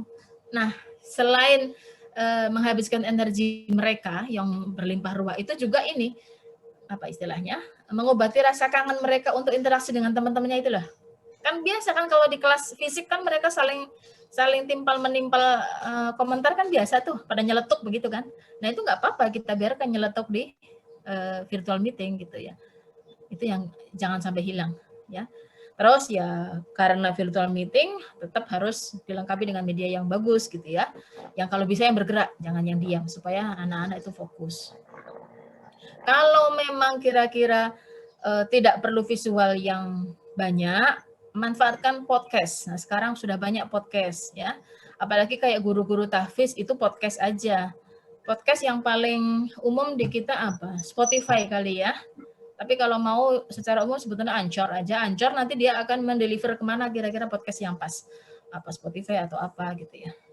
Itu sudah mulai banyak sekarang insan pendidik yang juga menghidupkan podcast ini. Kalau podcast kan modelnya suara. Kalau yang kira-kira malu tampil atau aduh belum pede deh bikin akun YouTube gitu ya. Ya udah podcast aja. Terus untuk virtual meeting juga jangan hanya khusus untuk fokus ke pembelajaran. Jadi virtual meeting dibuka karena ada tugas ini, tugas itu untuk menjelaskan tugas aja gitu. Enggak. Tetapi memang perlu juga kita siapkan ini terutama guru wali kelas ya, mungkin virtual meeting yang memang sifatnya hanya sekedar untuk temu kangen antar mereka. Jadi kita benar-benar cuma host. Sebagai guru cuma hostnya aja, biar aja mereka saling celoteh antar mereka. Itu juga perlu ya, supaya tadi rasa kekangenan untuk kumpul bersama itu secara fisik nggak ada, ya minimal kumpul bersama di virtual meeting. Yang momennya tidak serius, paling ya biar aja mereka bercakap-cakap, mungkin hostnya bisa ngasih arahan aja, kira-kira diskusinya tentang ini atau nimbali sekali-sekali, tapi biar aja mereka menjadi hidup ya dengan antar mereka. Nah, terus tadi yang lain buat akun personal di YouTube dan podcast ini silakan saja sih. Kalau misalnya ada kiat-kiat yang lain silahkan dicari ya. Nah ini gambaran beberapa PJJ ya. Di Al-Hikmah masih jauh lebih mending ya. Kita sama Timur Leste nggak jauh beda lah ya. Bisa pakai HP begini. Ini di Rwanda tuh lihat HP radio zaman saya kecil ya yang begitu ya. Tapi sekarang masih dipakai di Rwanda, Afrika gitu ya. Di Syria dengan kondisi perang berkecamuk masih yang seperti ini, trended sifatnya. Nah, Ini di mana? Di Malawi ya. Lihat tuh bukunya kayak kitab kuning ya. Sampai kayak gitu bukunya, masih mending yang di Syria ini. Jelek bener gitu ya. Ya tapi kondisinya seperti itu. Dan ini PJJ. Jadi printed yang dibagikan ke daerah-daerah. Ini Ukraina sudah jauh lebih maju. Makedonia juga lebih maju. Ini gambaran saja supaya kita semangat gitu ya, bahwa bukan kita aja sih yang mengalami kondisi seperti ini ya. Galonya itu sedunia. Galau berjamaah gitu ya. Nah, ini juga masih Kiki ya. Tuh ada pakai besek, apalagi nanti silahkan dilihat aja di Facebooknya, nanti saya share ke Bu Rosi deh linknya kalau pengen lihat ya. Artinya kegalauan kita, kecemasan kita itu kalau kita olah dengan benar, insya Allah itu akan justru jadi motivasi utama kita. Jadi karena kita galau, kita jadi mikir mesti gimana. Itu kalau dikelola dengan bagus, galaunya itu optimum, justru malah jadi bagus gitu ya. Jadi tidak perlu dihindari cemas atau galau itu, tetapi justru menjadi stressing bagi kita untuk meningkatkan kreativitas. Nah, ini contohnya salah satu surat yang dibuat oleh guru. Hari ini kita sudah belajar banyak arti pendidikan. Tidak hanya di sekolah. Pandemi COVID-19 mengajarkan kepada anak didik untuk bisa menerima. Nah, ini dibagikan kepada orang tua. Lewat WhatsApp. Bukan WhatsApp grup ya, tapi WhatsApp personal. Rada butuh tenaga, tetapi memang kadang-kadang orang tua tuh perlu disentuh secara personal seperti itu. Dikirim satu-satu gitu ya. TTD Umi Rosidah gitu ya. TTD Aziza.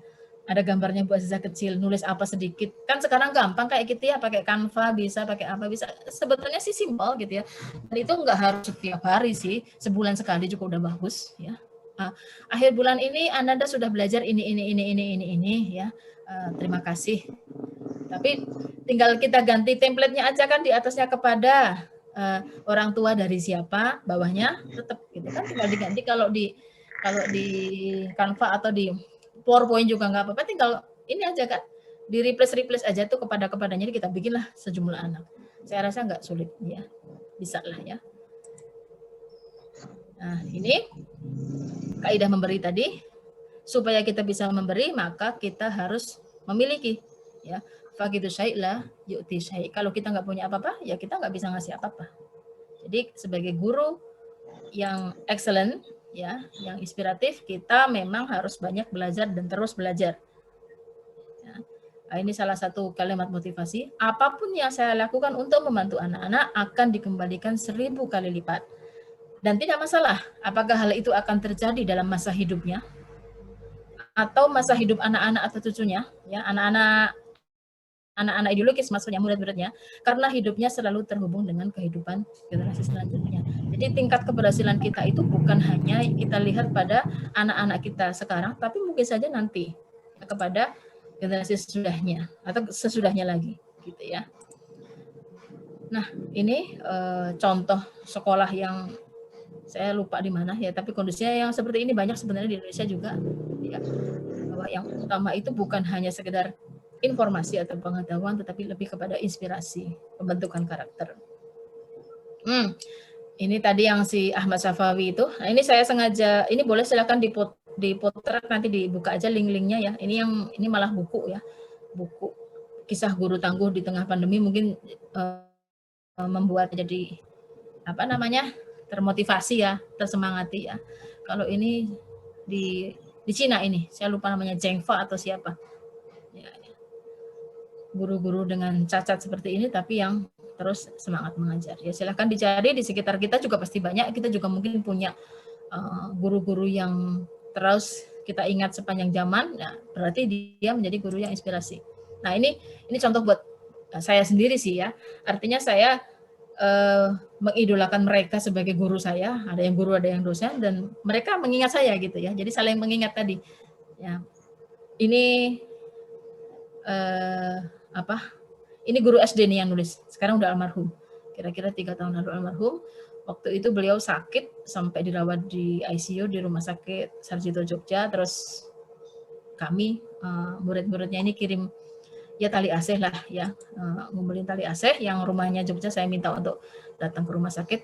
Terus dia mendiktekan ini, kan dia nggak bisa nulis ya, cuma ya kondisinya lagi gawat begitu, mendiktekan ini, anaknya yang nulis di di WA-nya dia dikirim ke saya nangis langsung ya. Jadi begitu sadar itu ingat, oh ini kalau manggil saya kan Mining, ini Mining ya yang apa yang nyuruh teman-teman untuk bergerak gitu nulis ini. Nah kalau ini dosen saya di UNJ, sampai sekarang juga saya masih ketemu. Artinya tadi ya, saya juga mengidolakan dia juga karena apa namanya, mungkin saya termasuk yang walam apa nakal apa bagaimana, termasuk yang diingat lah ibaratnya. Waktu saya COVID itu termasuk yang secara pribadi mengucapkan langsung gitu ya. Di awal-awal COVID. Jadi kan nggak semua orang seperti itu ya. Jadi ketika kita dalam kondisi duka, itu siapa yang ingat, siapa yang perhatian itu kan berarti dia memiliki ingatan khusus tentang kita. Masya Allah gitu ya. Artinya ketika memang kita kan senang ya kalau kita jadi guru terus banyak diingat oleh murid-murid gitu ya. Nah ini guru SD ya, kebetulan waktu itu bawa buku saya, dia pamerin di Facebooknya SD, ini SD saya, SD Muhammadiyah SD saya, dia pamerin di Facebooknya. Nah ini guru SMP saya, sekarang juga udah almarhum, guru fisika, killer sih sebetulnya, tetapi ya senang ya ketemu guru itu bagaimanapun senang. Kalau murid ketemu guru senang, tentu guru ketemu mantan murid ya, tapi nggak ada mantan sih ya. Ketemu murid yang zaman dulu tentu akan lebih senang lagi, bahagia lagi ya. Insya Allah seperti itu kondisinya. Guru akan bangga bila mendapati anak didiknya itu berhasil mencapai cita-cita berguna bagi agama, bangsa, dan negara. Bukan bangga bila kemudian dikasih ini, dikasih itu, bukan. Ya, dengan kita, si murid kita itu sudah mencapai cita-cita, kita sudah, Masya Allah, itu sudah kebanggaan tersendiri buat kita bersama. Itu saya yang bisa saya sampaikan, semoga menjadi pencerahan buat kita bersama. Saya kembalikan waktunya kepada Ibu, siapa MC-nya? Pak Ghazali, Bu. Ya, oh iya Pak Ghazali, silakan Pak. Baik. Stop share. Baik, terima kasih kepada Ibu Dr. Mukti Amini MPD. Ada sistem tanya jawab, Bu Rosi? Ya, Bu Mukti, gimana? Ya, silakan boleh, masih ada waktu. Saya jam 11 ya ada acara. Oke, silakan teman-teman kalau ada yang mau ditanyakan. Kalau tidak ada ya nggak apa-apa. Saya tuh jadi kayak ada yang sudah setahun lebih nggak ketemu saya kayaknya ya. Kalau Pak Maruf udah ketemu kemarin waktu ambil rapot. Karena jarang ngumpul bareng. Oh, Bu Ifat mau bertanya tuh kayaknya. Ya, silakan Bu Ifat. Ya, bismillahirrahmanirrahim. Assalamualaikum warahmatullahi wabarakatuh. Waalaikumsalam. Waalaikumsalam warahmatullahi wabarakatuh. Mohon maaf lagi di rumah. Ya, sama kok memang harus di rumah kan? Emang nggak boleh kemana-mana. Sebelumnya saya ucapkan terima kasih atas diizinkannya bergabung, terutama kepada Bu Rosi ya, sehingga bisa bergabung di kegiatan Raker SDIT. Dan terima kasih juga dengan Bu Mukti yang sudah menginfokan kegiatan ini. Tapi sebenarnya untuk kegiatan ini adalah kegiatan yang saya tunggu-tunggu sebenarnya, Bu.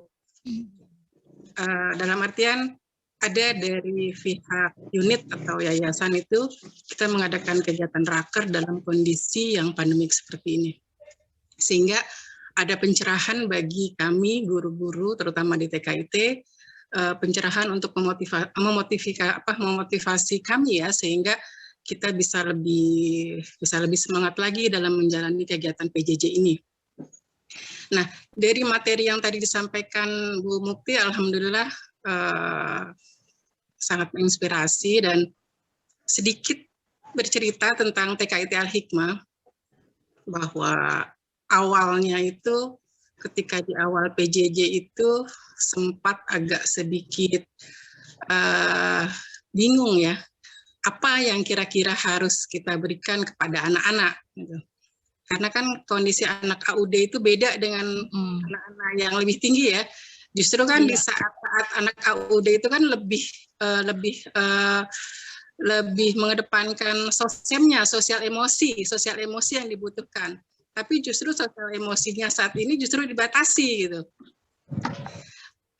Sempat beberapa guru itu kita coba ikut beberapa pelatihan, Dan saya juga mengevaluasi terus kegiatan-kegiatan Zoom, kemudian kegiatan beberapa video, tapi ternyata anak AUD itu untuk Zoom itu paling banter bertahan ya 10 menit gitu. Itu pun udah paling lama gitu. Selebihnya ya mereka sudah nggak fokus lagi untuk Zoom itu. Akhirnya terus kita rubah dan memang pada akhirnya Bu Mukti di semester 2 kemarin mau tidak mau saya izinkan anak-anak itu untuk datang ke sekolah gitu ya. Dengan perjanjian dan surat pernyataan yang kita sepakati bersama dengan orang tua gitu. Dan alhamdulillah memang anak-anak itu seperti anak keluar dari kandang ya Bu Mukti ya, yang selama setiap hari nggak pernah ke rumah, tiba-tiba dia harus ke sekolah dan luar biasa mereka senang sekali. Begitu Bu Mukti kondisi TKIT. Jadi setiap hari saya harus berusaha untuk mencoba mencari metode-metode yang tepat untuk anak-anak. Dan sepertinya kalau untuk kondisi Zoom itu buat kami agak sedikit ini ya, kayaknya untuk anak-anak itu masih agak sulit gitu. Dia lebih cocok yang lain. Itu yang pertama. Terus yang kedua, memang hikmahnya banyak dalam kondisi PJJ saat ini. Ya alhamdulillah saya sendiri pada saat PJJ ini, alhamdulillah bisa ngikutin jejak Bu Mukti nih. Saya alhamdulillah bisa nulis buku. Bukan nulis sih Bu, tapi bareng-bareng sama teman-teman sudah 6 tulisan tentang kegiatan PJJ yang bergabung di media guru. Mudah-mudahan itu juga jadi inspirasi teman-teman semua. Di saat-saat seperti ini kita masih bisa memaksimalkan potensi yang ada. Jadi itu Bu Mukti, kondisi di Al-Hikmah itu di TK, kita masih terus untuk mencari dan terus mencari kira-kira apa yang tepat untuk kegiatan yang tepat untuk anak-anak. Dan memanfaatkan situasi PJJ ini semaksimal mungkin potensi yang ada pada diri kita. Mungkin itu aja Bu Mukti dan Bu Rosi. Terima kasih banyak atas waktunya. Bila kita tukar saja. Assalamualaikum warahmatullahi wabarakatuh. Waalaikumsalam warahmatullahi wabarakatuh. Boleh langsung dijawab? Ya, silakan langsung ditanggapi. Iya, makasih Bu Ifat, makasih waktunya Pak Ghazali. Yang pertama-tama tentu saya mohon maaf ya, harapan waktu itu sudah disampaikan ya di grup terbatas kita, kapan ini ada arahan atau raker dari yayasan. Saya memaklumi kalau dari Prof. Gatot mungkin masih, ya dengan kondisi yang seperti ini, dengan usia beliau, mungkin banyak hal yang beliau pikirkan gitu ya, jadi lagi nggak terlalu fokus ke situ. Dan ya istilahnya seharusnya saya yang menginisiasi ya, karena memang bidang saya di tanggung jawab di bidang pendidikan, makanya begitu Bu Rosi meminta langsung saya kepikir, wah kalau gitu udah TK sama TPA itu gabung aja. Itu sudah saya omongin 3 hari yang lalu, tapi dasar saya lupa, baru ingat tadi pagi lagi untuk nge-share. Jadi mohon maaf Bu Ifat dan Bu Ivo, guru-guru TK dan TPK baru tadi pagi tuh. Terus terang itu juga karena diingatkan Bu Rosi, Bu udah jadi belum di-share sama Bu Ivo sama Bu Ifat? Iya, astagfirullahaladzim. Padahal ngomongnya ke Bu Rosi udah 3 hari yang lalu ya. Saya bilang sekalian aja ya. Karena memang mumpung gitu ya, mumpung ada sarana ini. Yaitu mohon maaf kalau baru sekarang berkesempatan kita semuanya bertemu, tapi insya Allah kita bisa sih create aja kapanpun, intinya ya selama TikTok waktunya oke, saya sih oke aja gitu ya. Misalnya untuk terbatas misalnya dalam forum yang lebih serius kita mau garap kurikulumnya seperti ini atau metode-metode yang kita cocokinya seperti ini bisa saja. Tapi kalau untuk ikut rapat dari awal sampai akhir itu enggak ya. Tapi paling enggak intinya seperti ini. Nah itu kita perlu bincangkan secara virtual, oke saja gitu ya. Ditunggu. Terus betul untuk TK dimanapun memang ya PJJ TK kayak gimana ya, sulit ya. Itu yang menjadi PR bersama, sehingga di beberapa negara ketika ada pembukaan PTM, pembelajaran tatap muka, yang paling pertama dibuka malah justru anak TK. Karena yang paling nggak bisa PJJ gitu ya. Dan ternyata berdasarkan riset-riset awal di beberapa negara itu juga, justru anak-anak TK itu patuh. Ya, yang suka ngeyel-ngeyel, yang suka bandel-bandel itu yang dewasa-dewasa itu kan, pakai masker, disuruh pakai masker nggak pakai masker, kalau udah pakai masker cuma nutup mulutnya doang atau taruh di dagu gitu kan yang dewasa. Kalau anak-anak itu apa kata Bu Guru ya sudah diikuti dengan patuh gitu ya. Itu kekhawatiran kita bahwa nanti gimana anak-anak di sekolah akan begini begitu, ternyata nggak terjadi di beberapa negara, termasuk di Malaysia itu sudah dibuka dari waktu itu sih ya, ketika belum ada Delta itu bulan Juni yang tahun lalu sudah dibuka. Tadika, mereka kan istilahnya Tadika. Juga di beberapa negara yang lain aman ya. Artinya lebih terkendali. Yang penting memang persiapannya oke gitu. Jadi tidak asal buka, tidak asal menuruti kehendak orang tua, tapi kita sudah make sure bahwa semua sarana aman, apalagi kan kayak TK ini kan juga dikontrol oleh puskesmas segala macam ya, yang nanti mungkin saya rasa SD juga akan mendapatkan verifikasi yang serupa, tetapi itu kan asumsi kemarin sebelum virus Delta memang. Ini masalahnya, setelah virus Delta ini dengan kondisi sifat virusnya yang jauh berbeda dengan virus pendahulunya, mungkin pihak Pemda atau termasuk Dinas Dindik Tangsel saya rasa punya pertimbangan khusus lagi. Kalau yang saya baca yang terbaru di koran itu kan PPKM ya, pembatasan untuk Jawa Bali itu kan efektif berlaku sampai 20 Juli. Nggak boleh ngapa-ngapain ya. Sampai 20 Juli. 3 sampai 20 Juli ini belum berlaku, mulai 3 besok, 3 sampai 20 Juli. Itu di lockdown kan Jawa Bali. Termasuk semua toko juga nggak boleh buka. Nah, itu kebayangkan seperti apa. Ya tinggal kedisiplinan. Kalau semuanya serempak sih insya Allah oke. Tapi kalau nggak serempak ya sulit ya untuk menahan lajunya virus ini. Ya kita sering ini aja Bu Ifat nanti, ataupun saya rasa kan apa yang kita baca itu kan beda-beda. Mungkin guru SD pas lagi baca tentang PAUD, nah, boleh aja di WA ke saya atau ke Bu Ifat langsung. Ini loh ada bagus nih kayak gini, kan saling ngasih info. Mungkin juga nanti ada guru TK yang tiba-tiba lagi baca tentang kisah guru SD mana gitu ya. Oh bagus nih, kayaknya bisa diterapkan di Al-Hikmah. Kabari Bu Rosi atau kabari saya gitu ya. Atau kabari siapalah guru SD yang bersangkutan ini kayaknya bisa nih dimanfaatkan di TK. Jadi SD. Jadi kita saling sharing apapun yang kita dapatkan, tidak harus pengalaman kita sendiri, tapi apapun yang kita dengar, kita lihat, itu bisa menjadi wawasan bersama gitu ya. Itulah enaknya ada grup kan seperti itu ya. Share aja di grup di grup TK atau grup SD, nanti kita bisa sama-sama belajar. Itu mungkin. Yang lain silahkan, atau sudah mau lanjut rapat? Silakan kalau ada dari teman-teman yang masih ingin bertanya. Ma'ruf. Nah, silakan Pak. Bu Amini, saya mau tanya, ini kan ada anak saya usia 4 tahun. Ambil 5 tahun. Ini karena pandemik ini, jadi nggak kita masukin TK nih. Lagian TK di sini udah tutup. Jadi apakah ini SD harus kan gitu untuk TK dulu atau ada jasa TK atau gimana gitu ya? Khususnya di Al-Hikmah gitu. Bu Ifat yang jawab. Gimana Bu Ifat? Bisa nggak terima? Apa Bu? Aduh Pak. Belum masuk TK. Tapi sekarang usianya berapa Pak? Mana Pak Marunya hilang? Suaranya putus-putus, saya terima. Iya, ini malah hilang Pak Marunya.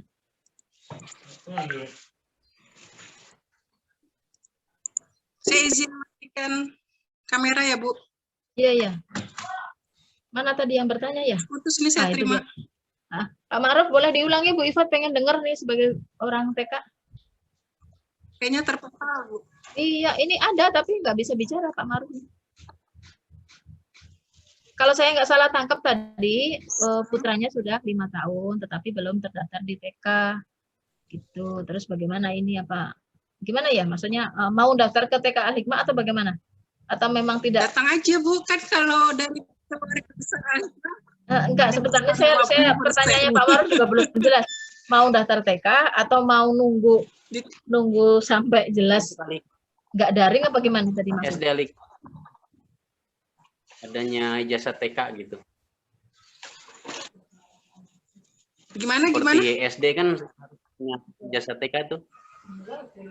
Iya, kita ada ijazah yang dikeluarkan oleh dinas. Maksudnya gimana Pak? Halo? Hilang, ntar dulu. Hilang lagi. Hilang suaranya. Iya, sama. Di sini juga sama, sinyalnya hilang langsung. Ini aja kalau mau mati-matian. Kameranya dimatikan saja biar nggak putus-putus, Pak Ma'ruf kalau mau bicara.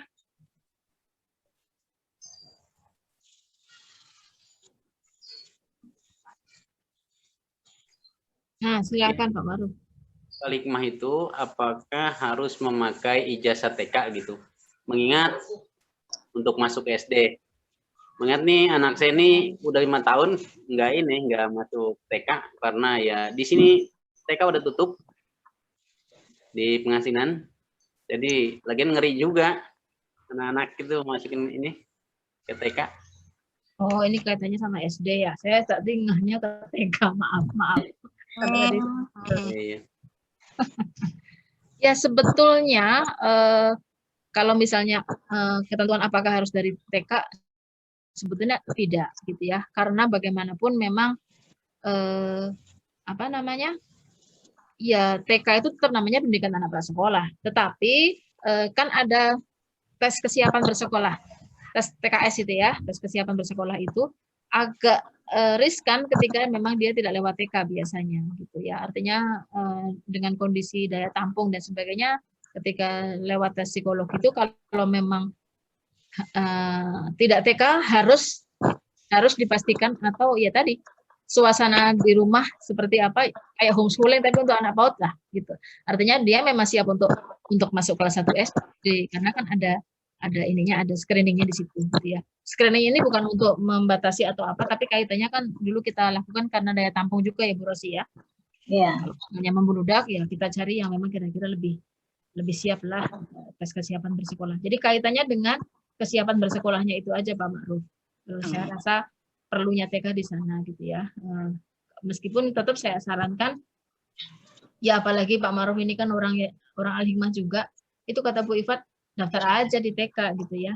Kalau soal biaya segala macam kan nanti tinggal ajukanlah ke Prof Gatot gitu ya, seperti apa. Toh masih PJJ juga sifatnya gitu, enggak tetap muka. Jadi tidak, dari sisi keselamatan tidak khawatir gitu.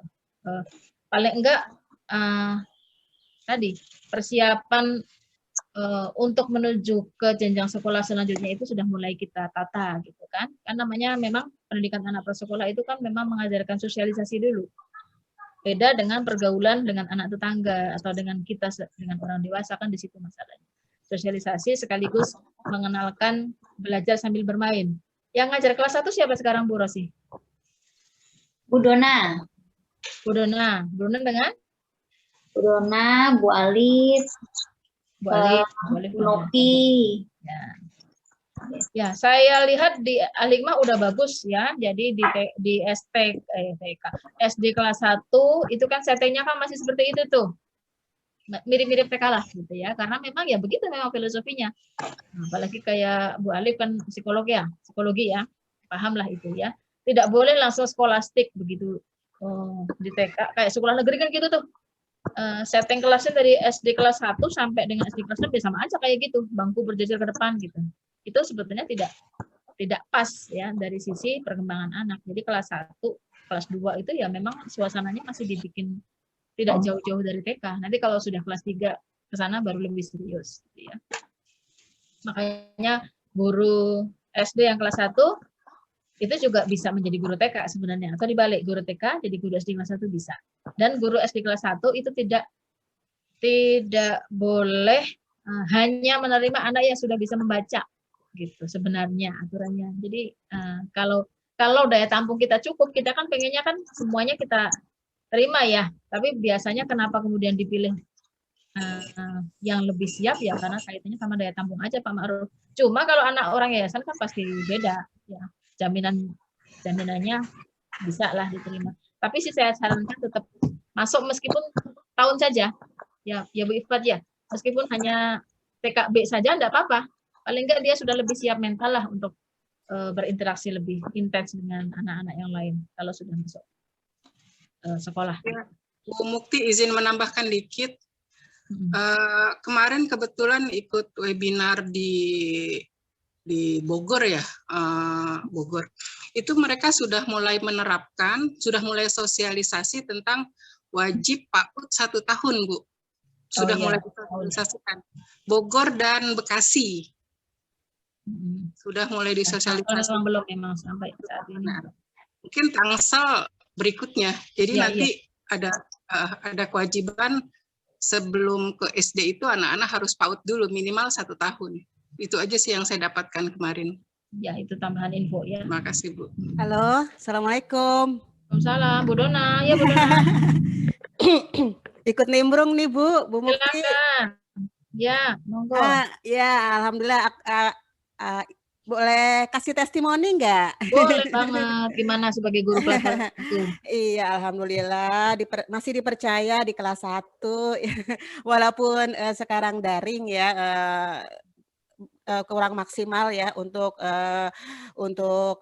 interaksi dengan anak-anak tatap muka langsung atau observasi langsung tuh kan kurang maksimal ya. Tapi alhamdulillah sih aku cuma mau ngasih saya mau ngasih testimoni begini, benar ya, memang kalau untuk sebelum masuk ke SD itu anak memang harus sudah dipersiapkan di taman bermain di sana kan, karena anak itu di taman bermain itu dipersiapkan untuk bergaul dengan orang selain keluarganya begitu. Jadi dengan orang lain dipersiapkan untuk bisa lebih mandiri. Aku testimoni aku dengan anak-anak yang dari TK IT Al-Hikmah ya, selama mengajar di kelas 1 bahwa alhamdulillah anak-anak yang dari TK IT Al-Hikmah itu lebih mandiri gitu ya, lebih santun, kemudian misalnya begini, ketika mereka ingin buang air kecil atau buang air besar, mereka otomatis langsung izin ke gurunya dan berani sendiri gitu. Kemudian gurunya pun tidak perlu repot-repot harus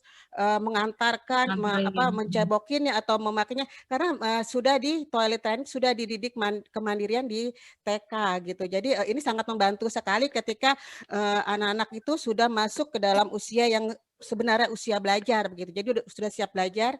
Jadi kita tinggal belajar aja gitu, tinggal mengejar untuk calistungnya, untuk kemandiriannya itu sudah dipersiapkan di TK. Jadi menurut aku emang penting ya sebelum masuk SD anak-anak itu sudah dipersiapkan di TK minimal setahun.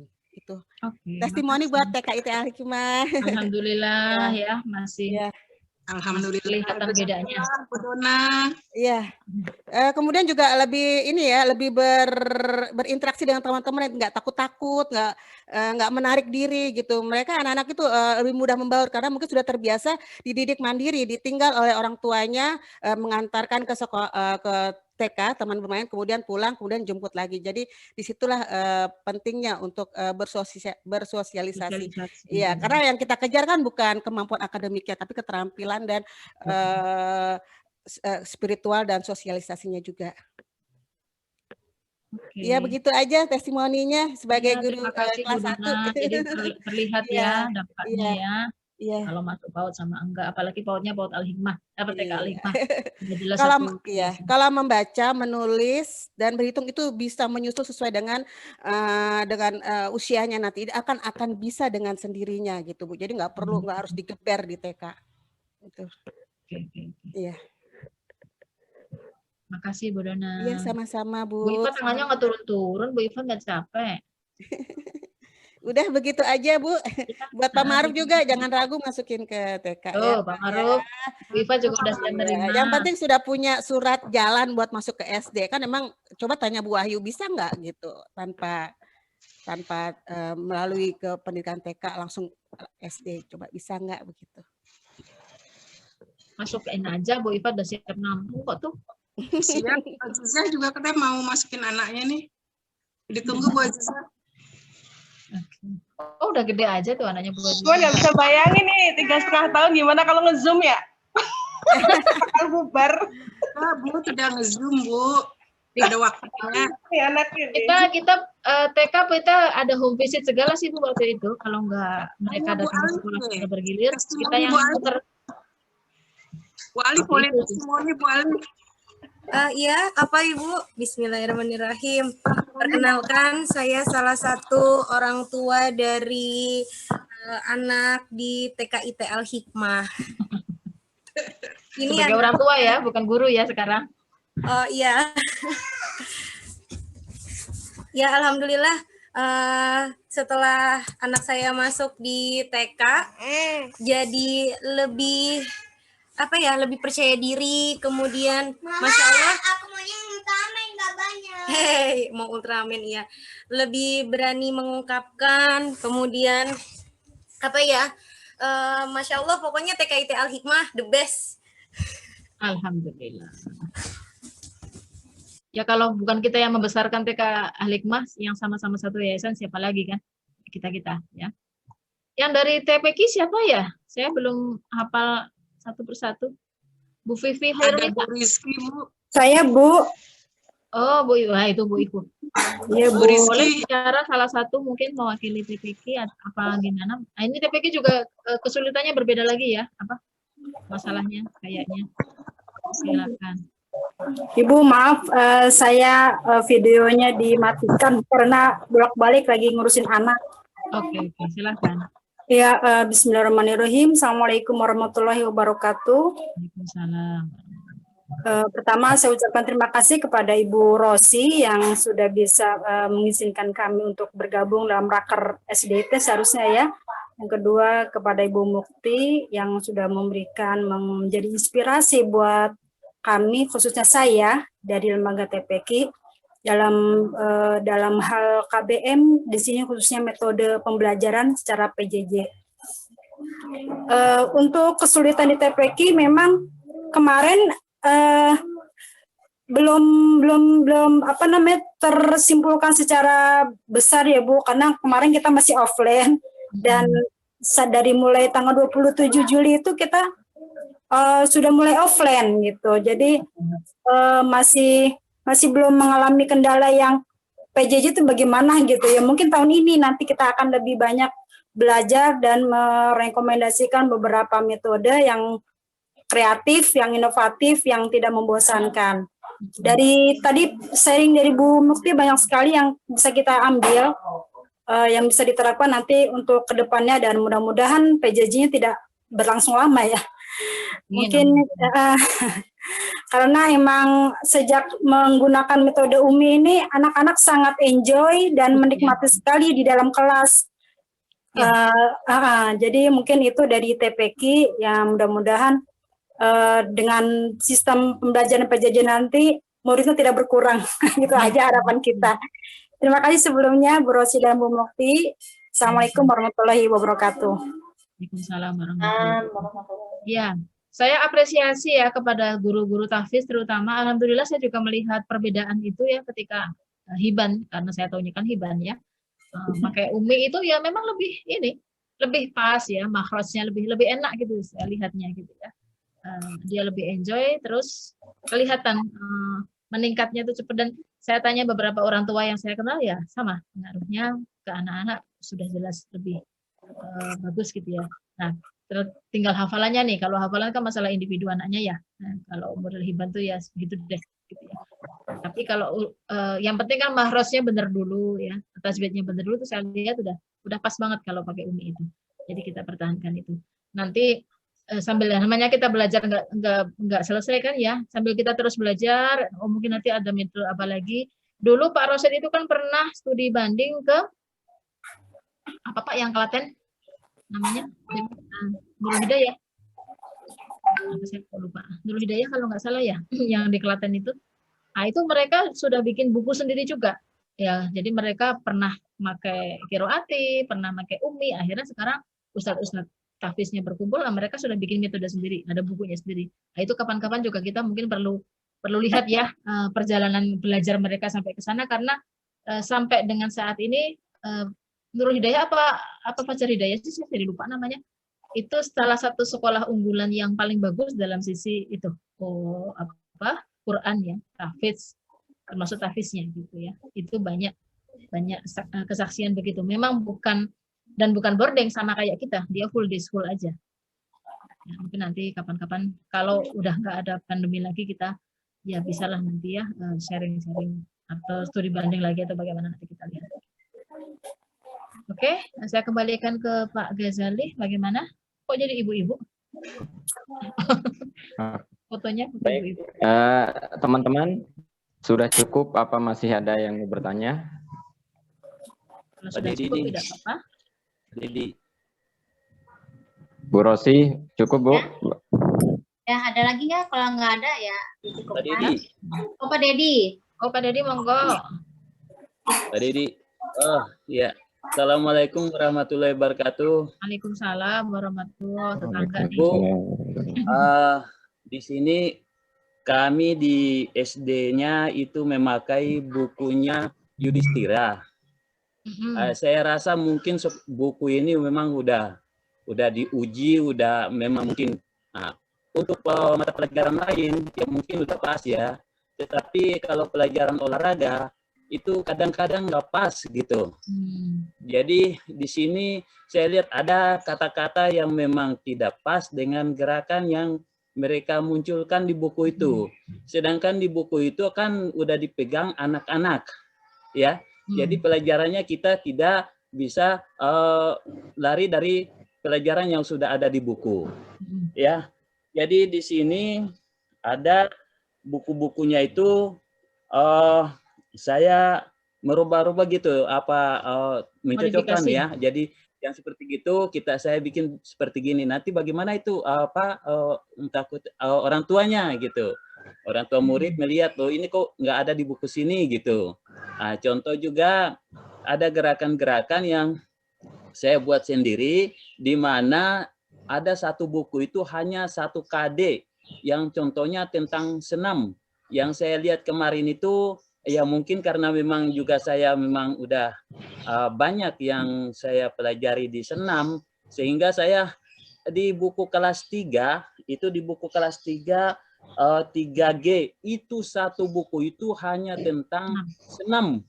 Jadi di mana senam itu ada senam yang memakai hula hoop. Pada pertemuan keduanya senam memakai tongkat. Aduh, gimana saya nih? Saya mempelajari gerakannya, saya lihat gambarnya, kemudian saya cari lagu apa yang cocok. Ya, akhirnya saya ambil ada lagu Apuse. Oke, ini gerakan ini biar saya atur di gerakan itu. Ya, contoh juga ya kita ini seperti yang membuat senam yang membuat lagu apa ya? Lagu Mars Al-Hikmah. Mohon maaf itu saya kemarin juga karena saya lihat lagu Mars itu adalah gerakannya cepat dan semangat, saya buat senam, saya buat ada gerakannya sehingga saya buat senam. Ya mungkin nanti kalau karena ini mungkin Pak Rosi ya di situ ya barangkali ada di video saya, coba barangkali ada dari Bu Mukti bisa ngelihat karena belum lihat itu gerakan-gerakan yang saya bikin memang itu juga buat menyanyi kita, tapi saya buat untuk senam. Yang berikutnya adalah terima kasih ke Ibu Ipat. Anak-anaknya kalau tidak ada COVID ini, Al-Hikmah itu sudah terkenal di Tangsel karena olahraga. Ya, renang yang salah satunya, anak-anak pada senang. Ya, itu gurunya siapa itu yang ngajar renang tuh di TK Al-Hikmah. Akhirnya SD IT Al-Hikmah terkenal di mana ada dulu ada O2SN, sekarang ini O2SN adalah Olimpiade Olahraga Siswa Nasional, itu tingkat SD.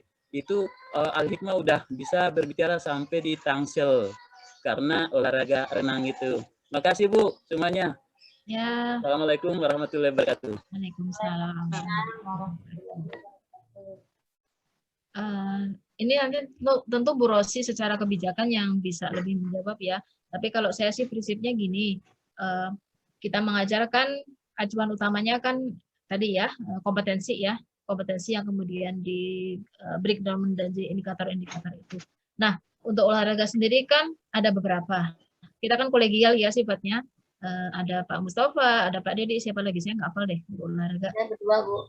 Udah 2 itu aja. Ya berarti berdua ini silahkan diskusi. Tapi kalau untuk diterapkan tahun ini saya rasa sudah ini ya mungkin sudah berjalan urusannya mau pakai buku apa segala macam untuk anak baru, untuk anak yang baru terutama atau buku yang lama pun juga mungkin sudah ada lah proses-proses itu. Kita membiasakan diri untuk tidak hanya sekedar lesan, tapi jadi ada evaluasi yang ilmiah gitu loh. Jadi gini, bikin semacam semacam ya hasil bedah buku kita lah, membandingkan misalnya Yudhistira itu seperti ini. Nah, kalau kira-kira ada buku yang bagus apa, kita gambarkan seperti ini, titik kelemahannya di sini, kekurangannya di sini, gitu ya, kelebihannya apa, sampai bikin kesimpulan. Kalau perlu di apa istilahnya, di screenshot atau di foto yang halaman sekian, ini kok tidak pas pembagiannya. Jadi dibikin narasi yang enak, kalau bisa per tabel juga lebih bagus, sehingga orang itu memutuskan, oh ini nih masalahnya di sini gitu ya.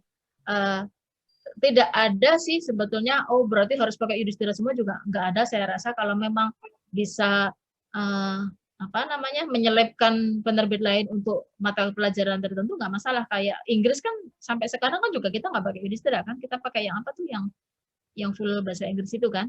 Nah, itu kan sudah berdasarkan riset ya, artinya riset kecil-kecilan dari kita lah.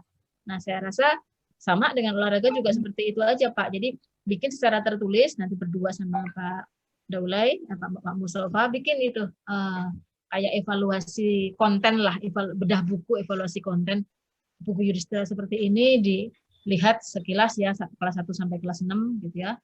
Nanti buku yang kira-kira Bapak ajukan itu seperti apa, nah, ajukan. Tidak usah panjang-panjang ya, mungkin sekitar 3 halaman juga sudah cukup sebetulnya. Tetapi ada hitam di atas putih yang memang sifatnya ilmiah, itu akan lebih menguatkan untuk mengambil keputusan gitu, saya rasa lebih mudah nanti bagi Bu Rosi juga untuk oh ya udah ini lebih pas nih. Itu sih saran saya. Monggo saya kembalikan ke Bu Rosi kalau urusan kebijakan selanjutnya.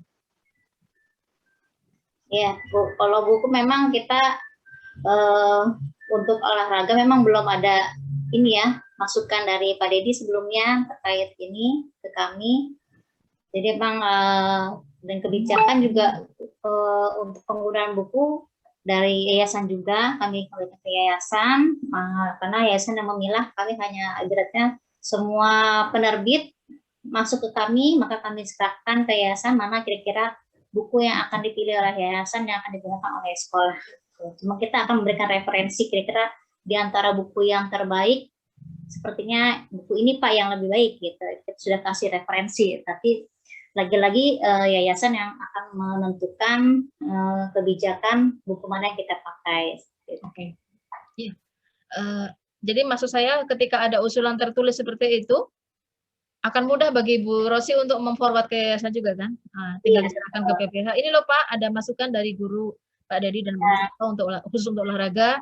Yang ini bukunya alasannya begini-begini, kan nggak perlu manggil Pak Dedi lagi, cerita lagi. Kadang-kadang kan dengan lisan itu malah suka ada yang kelewat, tapi kalau dibikin secara tertulis lebih tahan lama dan lebih bisa dipertanggungjawabkan lah saya rasa.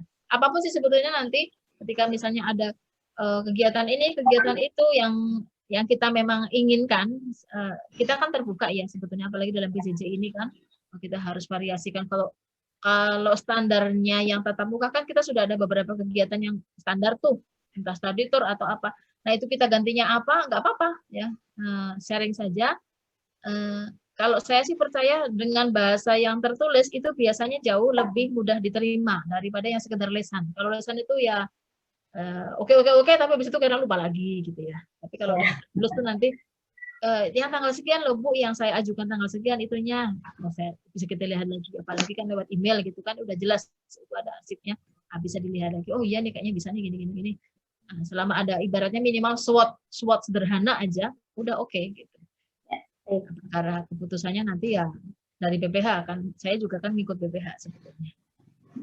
Oke, saya rasa cukup ya Pak Ghazali, saya mencukupkan diri karena saya mau siap-siap wawancara orang ini. Baik Ibu, terima kasih sekali lagi atas pembekalannya. Semoga dengan bekal ilmu yang sudah diberikan, kita lebih siap, mampu untuk menghadapi PJJ yang entah kita tidak tahu kapan akan berakhir. Tapi kita berdoa semoga Allah senantiasa memberikan kesehatan yang sempurna, keikhlasan, dan lebih semangat di dalam menghadapi PJJ ini. Baik, sekali lagi terima kasih banyak kepada Ibu Dr. Mukti Amini, MPD.